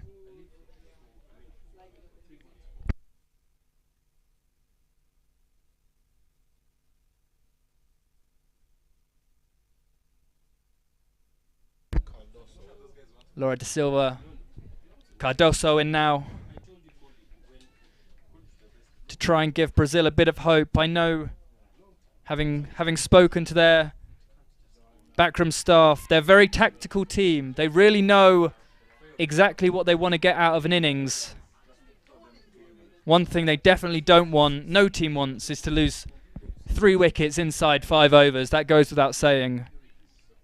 However, no doubt they'll still be having they'll still know their tactics. They'll still know what they want to do. That's one thing for sure, as that ball is just worked down to short fine leg there for no run. And there's no doubt Brazil will need some very good tactics to try and get out of this hole that they find themselves in. Not at the expense of poor batting, but a very good bowling display early on here from Nigeria. Again, bowling full, hitting the perfect Yorker. Really does ask questions of the batters. We see some bowling when it's short, and it allows these batters really to just open their bodies up and throw their hands through the ball, allowing easy runs here. But if there's an exact opposite of that, it's bowling right on the money, full, straight, tucking these batters up, and Brazil as well especially love to play on the back foot, so full bowling to them is definitely a good way to go. Nigeria have done their homework, and that is the end of the 5th over here. Nigeria in good spirits, rightfully so, as they buzz around the field. And a bowling change now as well.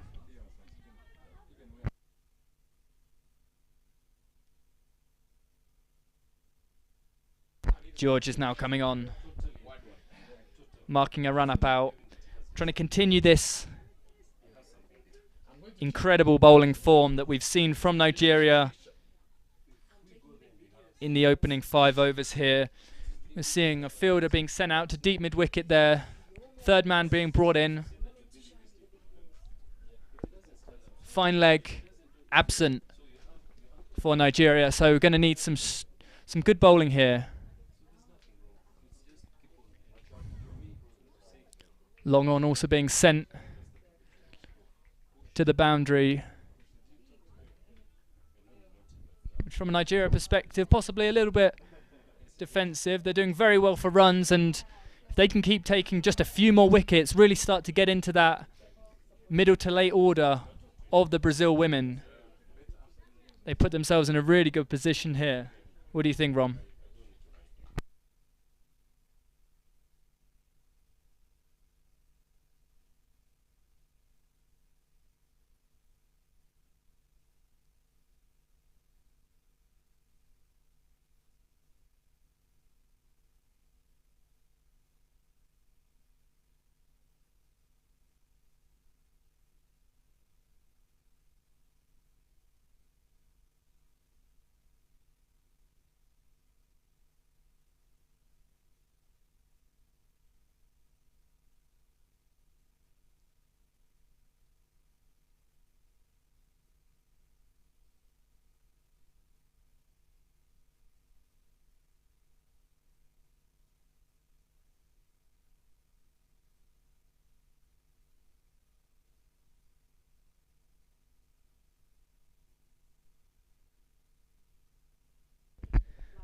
Yeah, this does take me back to Brazil versus Botswana on Sunday, I think it was, as that is a great ball bowled by George, beating the bat yet again. And we were asking questions as Brazil were chasing their total, got off to a very slow start, almost throughout their innings, their entire batting innings, below the required run rate, well below the required run rate actually, but they got there in the end. And I asked the question to the Brazil backroom staff, and they said they had their tactics throughout, and that really is part of their team spirit, is to stick to their tactics and their strategy that they have. So I think they definitely know what they want to achieve out there, but achieving it is another thing when you're facing such good bowling. And it's in the air, it should be taken, and it is taken, and that's yet another wicket dropped for Brazil. That's their 4th one down. Daniela is gone. 4 wickets in the power play with 1 ball to go. I was watching the Nigeria women in the warm-up, and I don't think I saw them drop a single high ball. So that one was a given. As soon as it was in the air, I'm sure Daniela knew that her time was up in the middle of the crease. Which brings in Avery, the captain. And this game is calling for a Captain Fantastic knock. Avery will hope that she can bring it, but as I've said, easier said than done comes to mind, because these Nigeria women are bowling so well in such good areas, giving Brazil absolutely nothing here. Just a run rate of 2 in the power play with 1 ball to go and 4 wickets down. Brazil in some trouble here.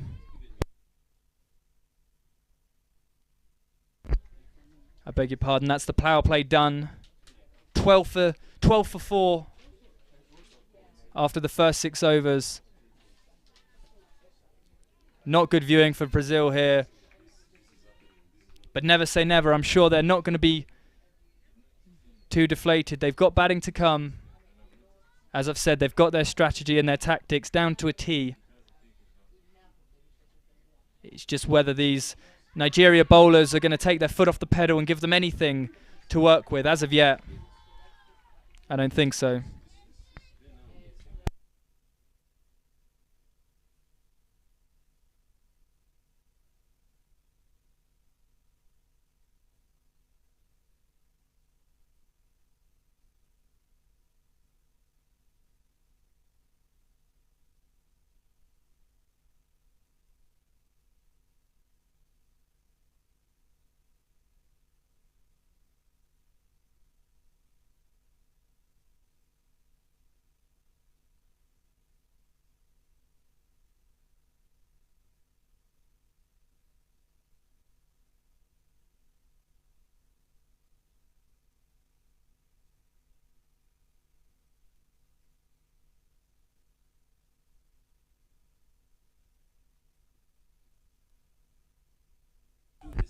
Yeah, they won't mind how they get their runs. Middle of the bat, edge of the bat, missing the bat.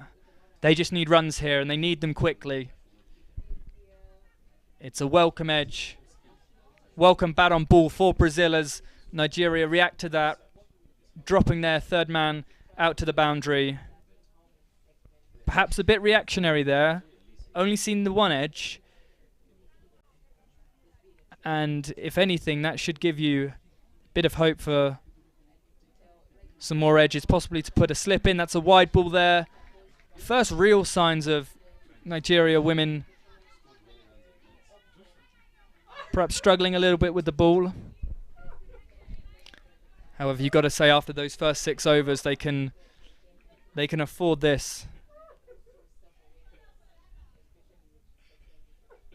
If there's one thing, it's always hard as a new batter coming to the crease.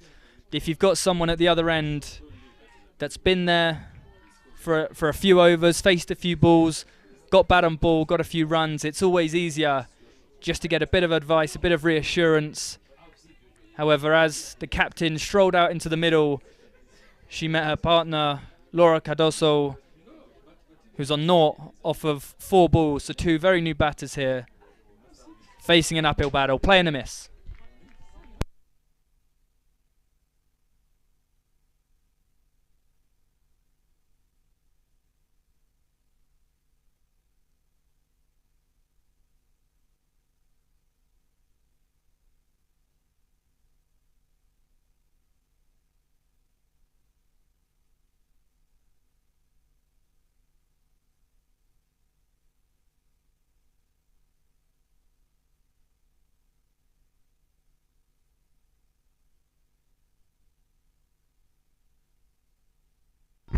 As they say, put the rubbish in the bin. Waist high full toss there, dispatched by Roberta. And again, I was just about to say they need a boundary here just to get some momentum going. For Brazil, it's quite easy to see if they're doing well or not, because you can hear the tambourine being bashed about on the sidelines if they're doing well. If not, it's some unusual silence from the Brazilian camp. We heard a bit of atmosphere there created by that 4, and Roberta no doubt will want to have a few more of those freebies, because runs are proving very hard to come by thanks to some Nigerian bowling of the highest quality.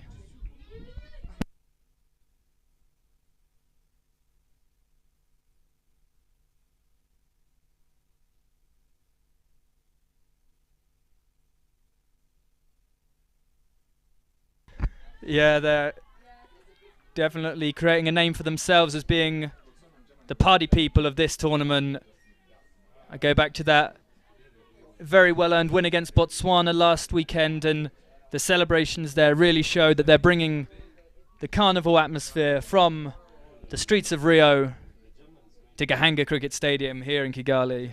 And it's great to see, representing cricket outside of Africa, just one of 2 teams, Germany, the other, as we saw in the game before, really showing what the South Americans are made of here. It's good to see.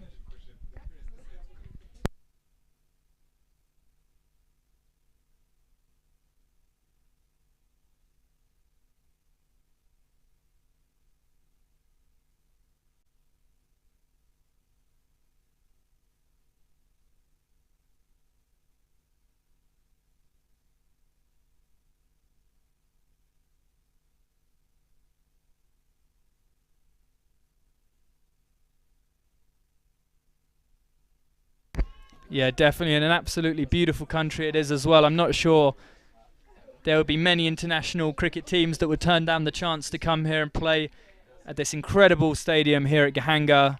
Beautiful views in the south of Kigali, with a second pitch being built as well. So development definitely on the rise here, and as I said, you'd be a fool to turn down the opportunity to play in this beautiful country. No doubt both of these teams have had a wonderful week or so in this tournament. They'll definitely want to end it on a high, though. We've seen such good cricket played in good spirit, but in competitive spirit, as you want to see. and this is no exception today, as that's the third shot on the bounce that's been smacked to mid-off there. Mid-off making no mistake to get down, clean up, and put the dot ball on the scorecard. That's a very good over there from George. A maiden yet again. Very, very good bowling. And after those runs in the previous over, that definitely puts a halt to any potential momentum that Brazil were getting with the bat.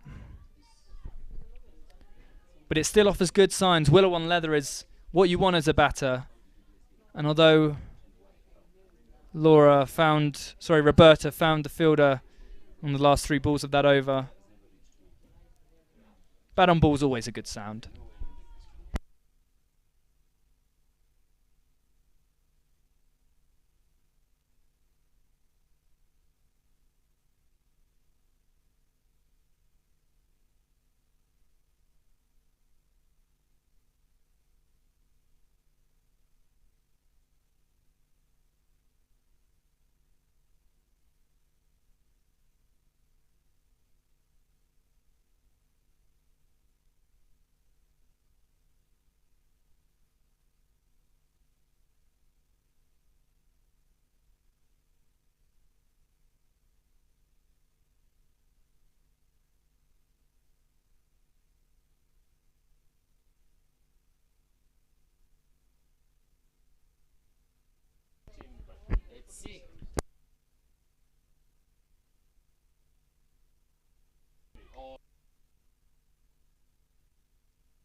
And that's a big swing there. The ball making its way onto the leg side, beating that fielder. They think about the second, but turn it down. Good decision making there from Brazil. Not the cleanest of strikes, but they managed to turn that into a single, and that's what they need to do. They can't rely on big hits out of the middle of the bat to the boundaries. They need to turn any ball they can into a scoring ball, and that'll be done with taking these quick singles, putting the fielding side under pressure. And Nigeria no doubt will know that that'll be too high. Hence why they've still got their inner rings scattered with fielders. Keep the pressure onto the batting team. And 21 for 4 after 8 overs is, I think, the very definition of pressure.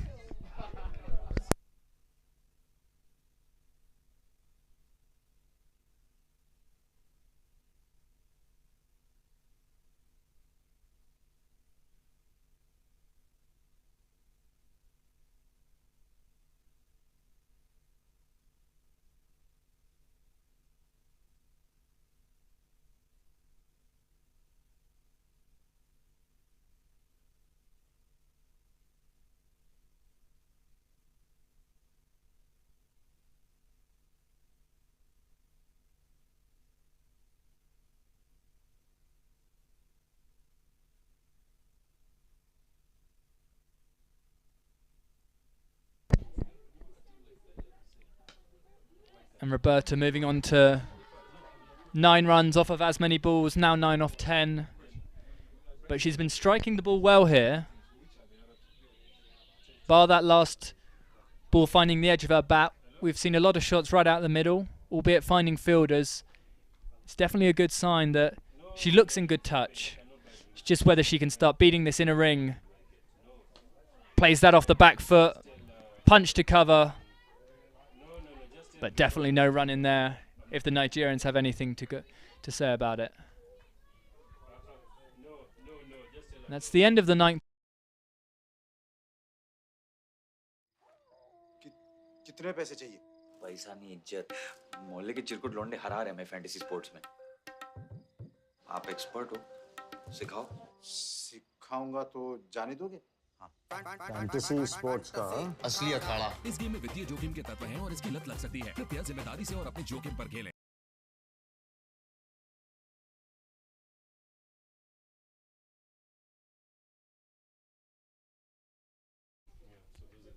They'll need Roberta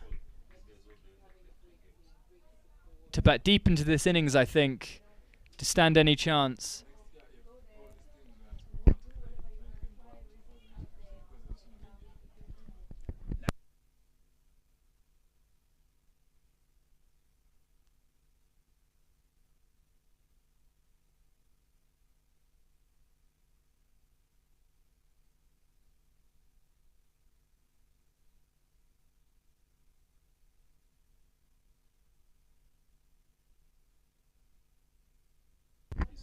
Yeah, and that's exactly what Brazil need. Anything short, anything too short, anything too full. They cannot afford to miss out on these chances to get runs. And with the field setting as it is, such a huge gap just to work it into the leg side for 1, possibly 2, possibly 4 if it's hit well enough. And that's a nice shot, but a great bit of fielding there. Getting the trousers dirty with a good slide, good bit of fielding, restricting Brazil to just 1 run there. But what we see with the spinners coming on is such a lack of pace in that pitch. These batters having to create everything themselves. And a half-hearted shout there. But no doubt Laura got back safely.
coverage, and sometimes my husband comes to field and assists me as well. So that was I was able to like manage in between.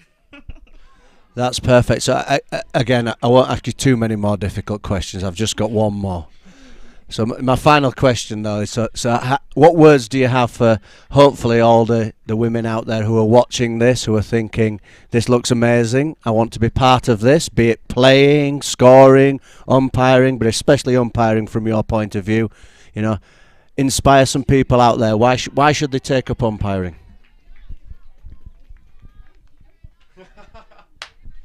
She's currently thinking. The score's 37 from 12 overs, 5 wickets down, while I just give her a moment to inspire the next generation of female umpires. Okay, I would like to say this. As a female, I think the world we are now, it's gone beyond it has to be only male, it has to be... I think as a female, if you've got passion for something, go for it.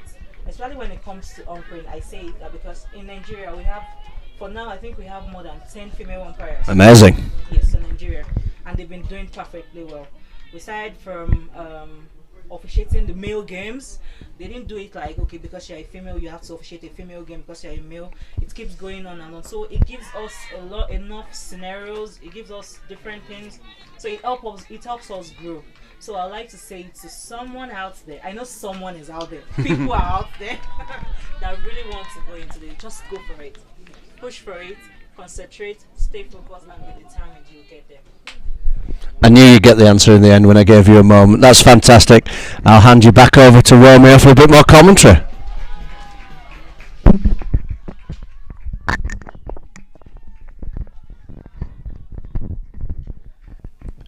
All right, thank you, Lee. It was good having you and Angus Berry. So it's good having you, Temi. So what would you say is your experience throughout this league that you've been officiating alongside men in the umpiring team? What would you say? How was your experience, and what do you look forward to? All games have been a good experience for me. I take from every game. I learn from every game. It helps me improve on the areas I'm lacking in. But I must say,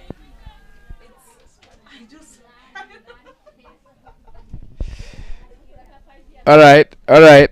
I see it's going. Tell us more.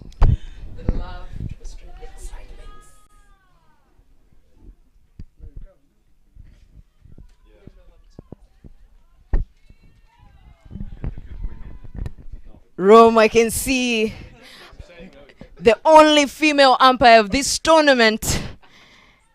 And we've had 8 editions, Temi.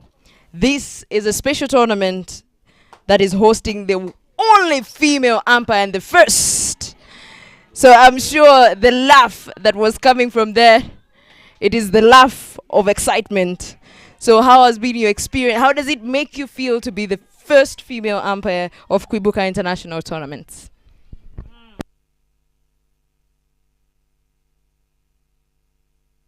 But this is my third T20 International. I did 2 in Lagos, and yeah, I am. So it's a great privilege for me. Like, I was so happy. When I got the call up for it. I was like, okay, this is the time for me to go to where I'm wishing to start from. It's just the beginning for me, but I'll say I'm enjoying it, and I like every moment of it. I would say here, the commentary box, my excitement has never been contained. Every single match that I watch you umpire in there, and the less containment comes from the pride I feel as a woman as well. And I mean, not to brag around, the only female commentator as well, but I mean, but much of the pride comes from having participated in all the 8 editions of Kwibuka. So this one has particularly been very special, not only hosting African teams, even teams beyond Africa.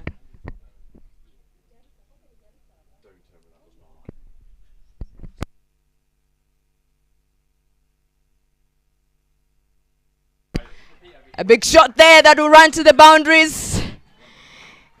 And ladies and gentlemen, Roberta here from the Brazilian team is not playing games. They need 83 of 55 balls.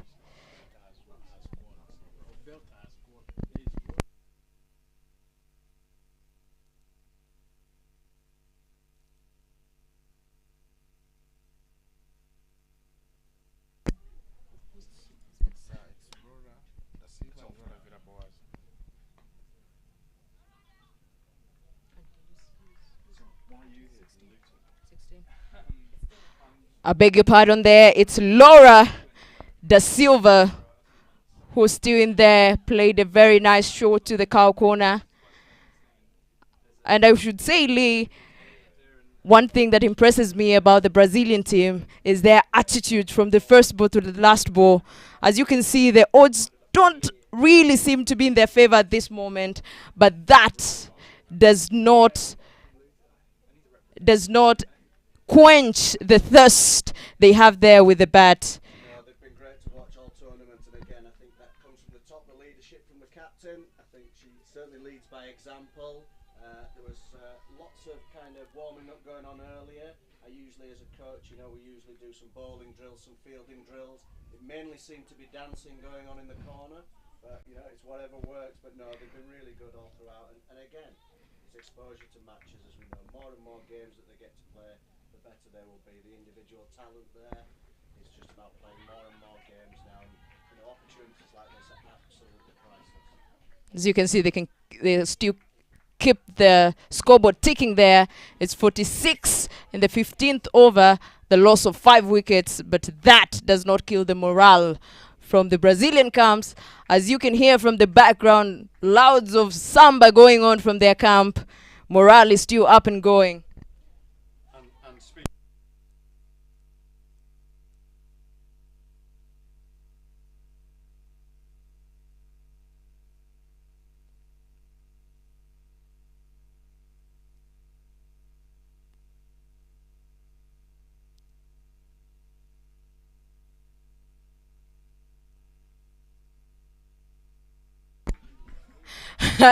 That's an interesting there.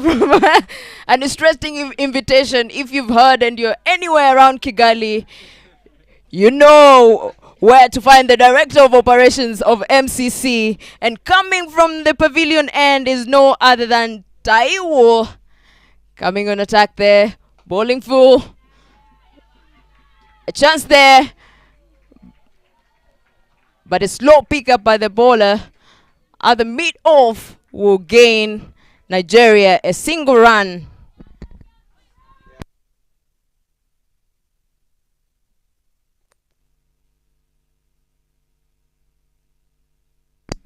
I agree, given that now it's a do-or-die game. It's the last game that decides who scoops the 5th position of this T20 Kwibuka International Tournament.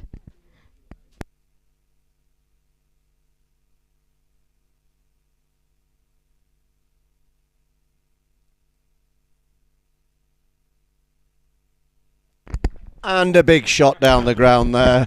4 runs. This is exactly what we want to see for these last 5 overs now. I'm sure they've got a very long journey home, the Brazilian team, so they might as well try and go out with a bang. So, umpire, have I been nice enough to you now that should I end up for some reason playing club cricket in Lagos, that if I happen to just be caught in front LBW, I might get the better of a close decision? Being it an LBW, I give the whole focus on it, because you have to take your time. Be careful if it's not bats before pad. That alone, and let it be. If it gets you on it, on a wicket to wicket, you are half. And Lee Booth, you can hear disappointed. You sound disappointed, but now I understand why she is the only female umpire. Absolutely, that's what you want to hear from the umpire. But it was worth a go, Mary, wasn't it? Yeah, it was. I absolutely agree. Always try. And again, a big shout out to everybody. I think the person who are most important on a cricket field are the umpires, and always be nice, pleasant to the umpires. Treat them with respect that they deserve, because there's no game without them. Yeah, it's usually big weight on their shoulders in there, trying to be keen on every ball from the beginning to the end. Not quite an easy job, but without umpires, cricket cannot be there. 54 for the loss of 5 in 15.2 overs. So come on then, let's all play the game in the commentary box. I think the 113's out of reach by now. What do you think they're going to finish on? So 4 overs to go. I'm going to say big last overs. I'm going to give them 78. Yeah, 78, not a bad shout there. I'm gonna be, I'll be the cynical one, bowled out for 60. I'm going to be slightly less cynical, and I'm going to go 68.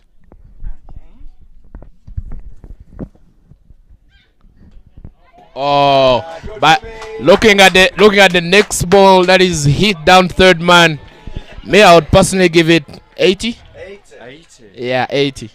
Commentators' blessings here from Lee Booth. And it's looking good for Lee there because there's a 4 through backward point down to the boundary, and we're up to 60 already. So I'm sorry, your 60 all out's looking really bad, shout. Rumour has it beers are on him at just again plus 250. Short there. Umpire, are you allowed to play the game? Can you guess, or do you have to remain totally impartial?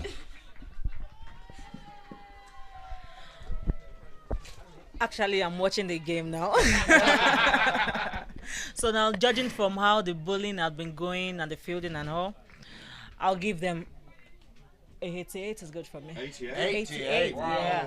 That's big. I hope Yes. so. Yeah. 88 is good. Be a great Because game. it's just 5 overs, it's just 15 overs gone. This is 16, so they have 4 to go. Mary, as ever, has been really sensible, kept quiet till the end, so she gets the easiest guess. So, got a big shot there down the ground. Should be an easy one out to long on. Yeah, as you said, I had some time to think about all your guesses here, and given that Lara and both the Laras are in there, I would give them 67. 67? What? I thought we were in the commentary box here to try and empower women. And you've gone for 67, Mary. That was trying to lighten up the mood of the gentlemen in the commentary box. And a real struggle for Mary there as 4 more runs come down to the third man boundary there, taking Great the score one there. already to 66.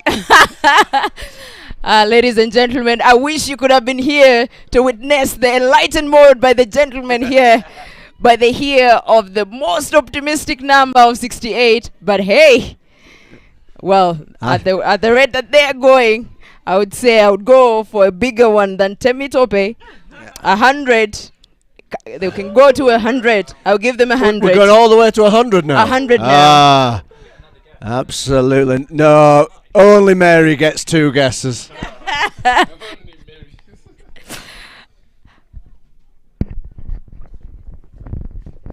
$66 for 5 and 16 overs now.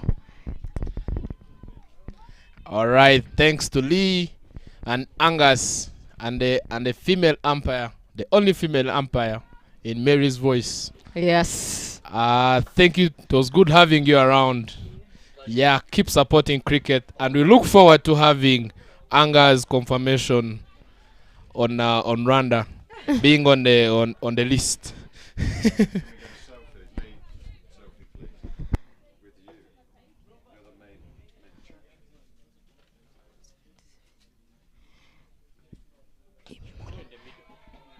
A good shot there, courtesy of Lara Cardoso, and coming on attack with the ball from the pavilion end is no other than Imimole Miracle.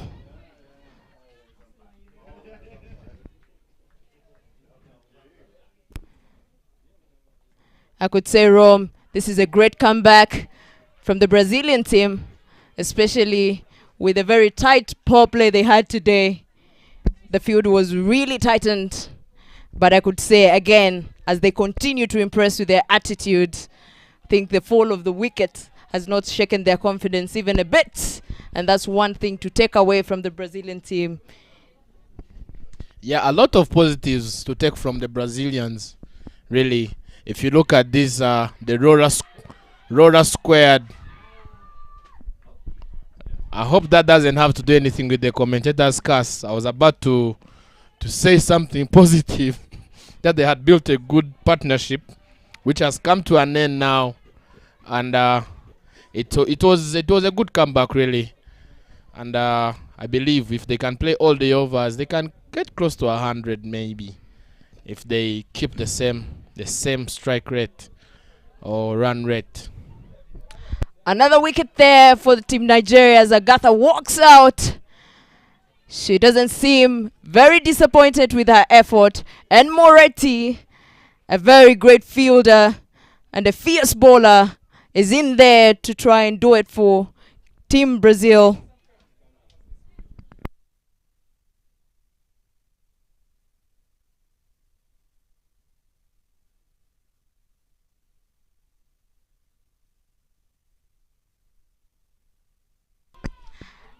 I beg your pardon there.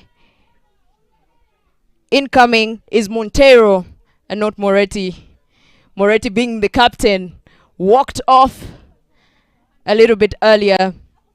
It was the third wicket for Team Nigeria.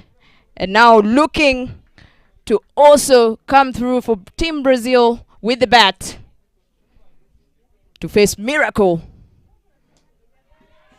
Miracle, who seems to be doing some miracle there. It was in the air. But of course, it seems after the broken partnership, there's been a little bit of flex on the field. What do you think? I think the Nigerians are confident enough, and they are looking at just stopping the boundaries and maybe allowing them to do the singles where they can. But if you look at the bowling attack, and that's a misfield. That's a misfield that is getting. Oh, they almost ran for the second one. That's Monteiro for you. She's always on her marks and getting set to go at any time in between wickets. Yeah, let's see if she can keep that up with the attack from Miracle Emimore, which seems to be working for the Nigerians, and that's I don't know whether I can call it a good decision or bad decision. Let's see what the delivery comes from. Let's see how it comes, and the reaction from the batter who's off strike. 71 for 6 and 16.5 as Miracle. Oh! It was a good decision indeed. She comes before she decided not to bowl the previous ball, and she came for this, and it goes straight to the bells, and Nicole Monteiro departs after scoring 1 run. Lara Moyes comes in. As you can remember, in the first inning, she's one of the most economical bowlers that Roberta Monteiro has for her team, and now she might just be the one to come through for Team Brazil. It's 71 for 7, needing 43 runs off 18 balls. The chances for Team Brazil seems to be closing. And don't forget, Romeo, Lara Cardoso is still in there, comfortably in there. We've seen her in a couple of other games, going strong. 23 off 32 balls as we speak. Good over there from Miracle, doing some miracle for Team Nigeria. Indeed, Mary. And now her team player, Samson Rachel, coming from the Banana Plantation end with Rola Cardoso, who looks to be on form today as she keeps her wicket, and she has 23 runs off the 33 deliveries she's faced. And this is the anti-penultimate over being bowled by Samson Rachel. The game is coming close to an end. Oh, and she cuts the ball, but there's someone at point who can't let the go pass. And Rora stays there. She looks frustrated after power hitting the ball, and she couldn't even get a single. And she's batting alongside Moise, Lara Moise, who's not off strike yet. Oh, she drives it again. That's a misfield. And Brazil takes advantage of it. That's a run. And Lara Moise comes on strike to open her accounts.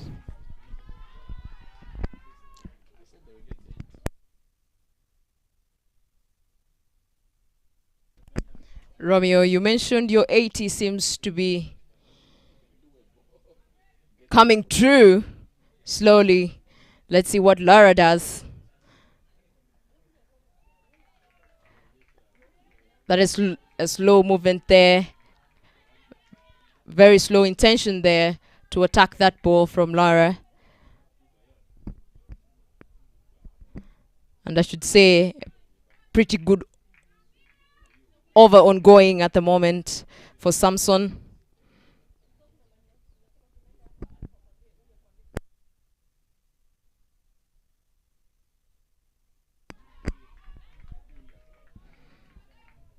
And if you're just joining us, we are coming to you live from Gahanga Cricket Stadium here at the heart of Kigali in Rwanda, where Brazilian women are taking on the Nigerian women.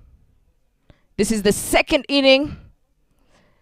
Brazil trying, and it's in the air. Will she get the... Oh no. That goes over the covers.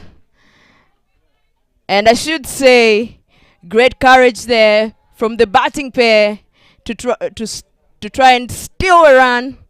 But lucky enough from the poor decision of a throw from the fielder, both the batters, Lara, who would have been in trouble otherwise, another life.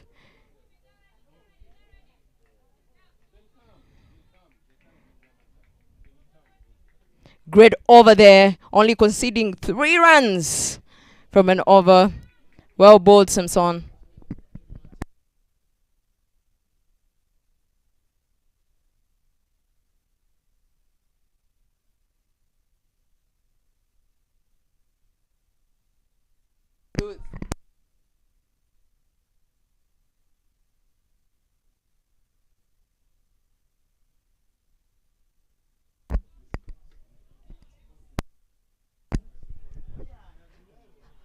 I should say, Romeo, it has been a beautiful day here at Gahanga. Beautiful games where all the teams that were playing today,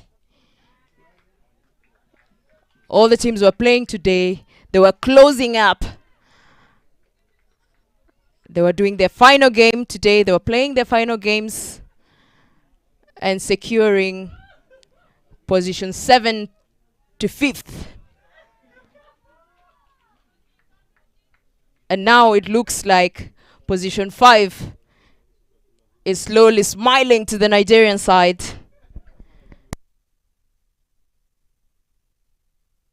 Good shot there, cut to the point, but could only afford a single run as the field is well set to restrict any sort of a boundary.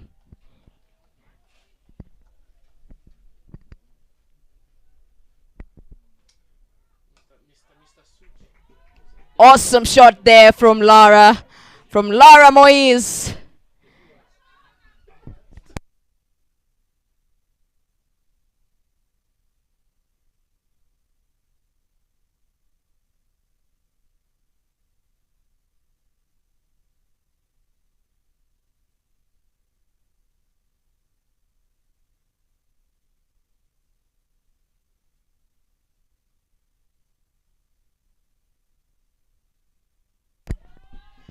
Beautifully driven there to the long off.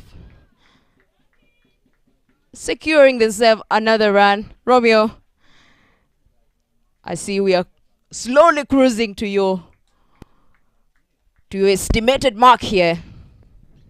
Let alone some of us who are going all beyond to 100. The chances seems to be closing for us. Yeah, I said they would get 80, but now I can say more or less 80. So this is the last over coming from the Nigerians to wrap up this as they secure their 5th position on points table.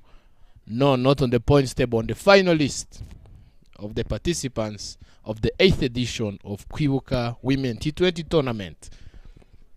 Credit where due. What a way to end the tournament on a high note. I would say, even missing a chance to winning this game, Brazilian team continues, will surely be ending this tournament on a very high note. Lots of positives to get from them.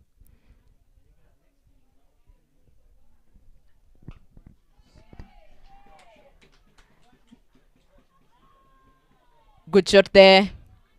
Lara tries to go for it too, but it was a little bit too late of a time to make that decision. As Miracle, interestingly, has changed bowling side. Now she's coming from the banana plantation end. Bowling to Rala Moyes.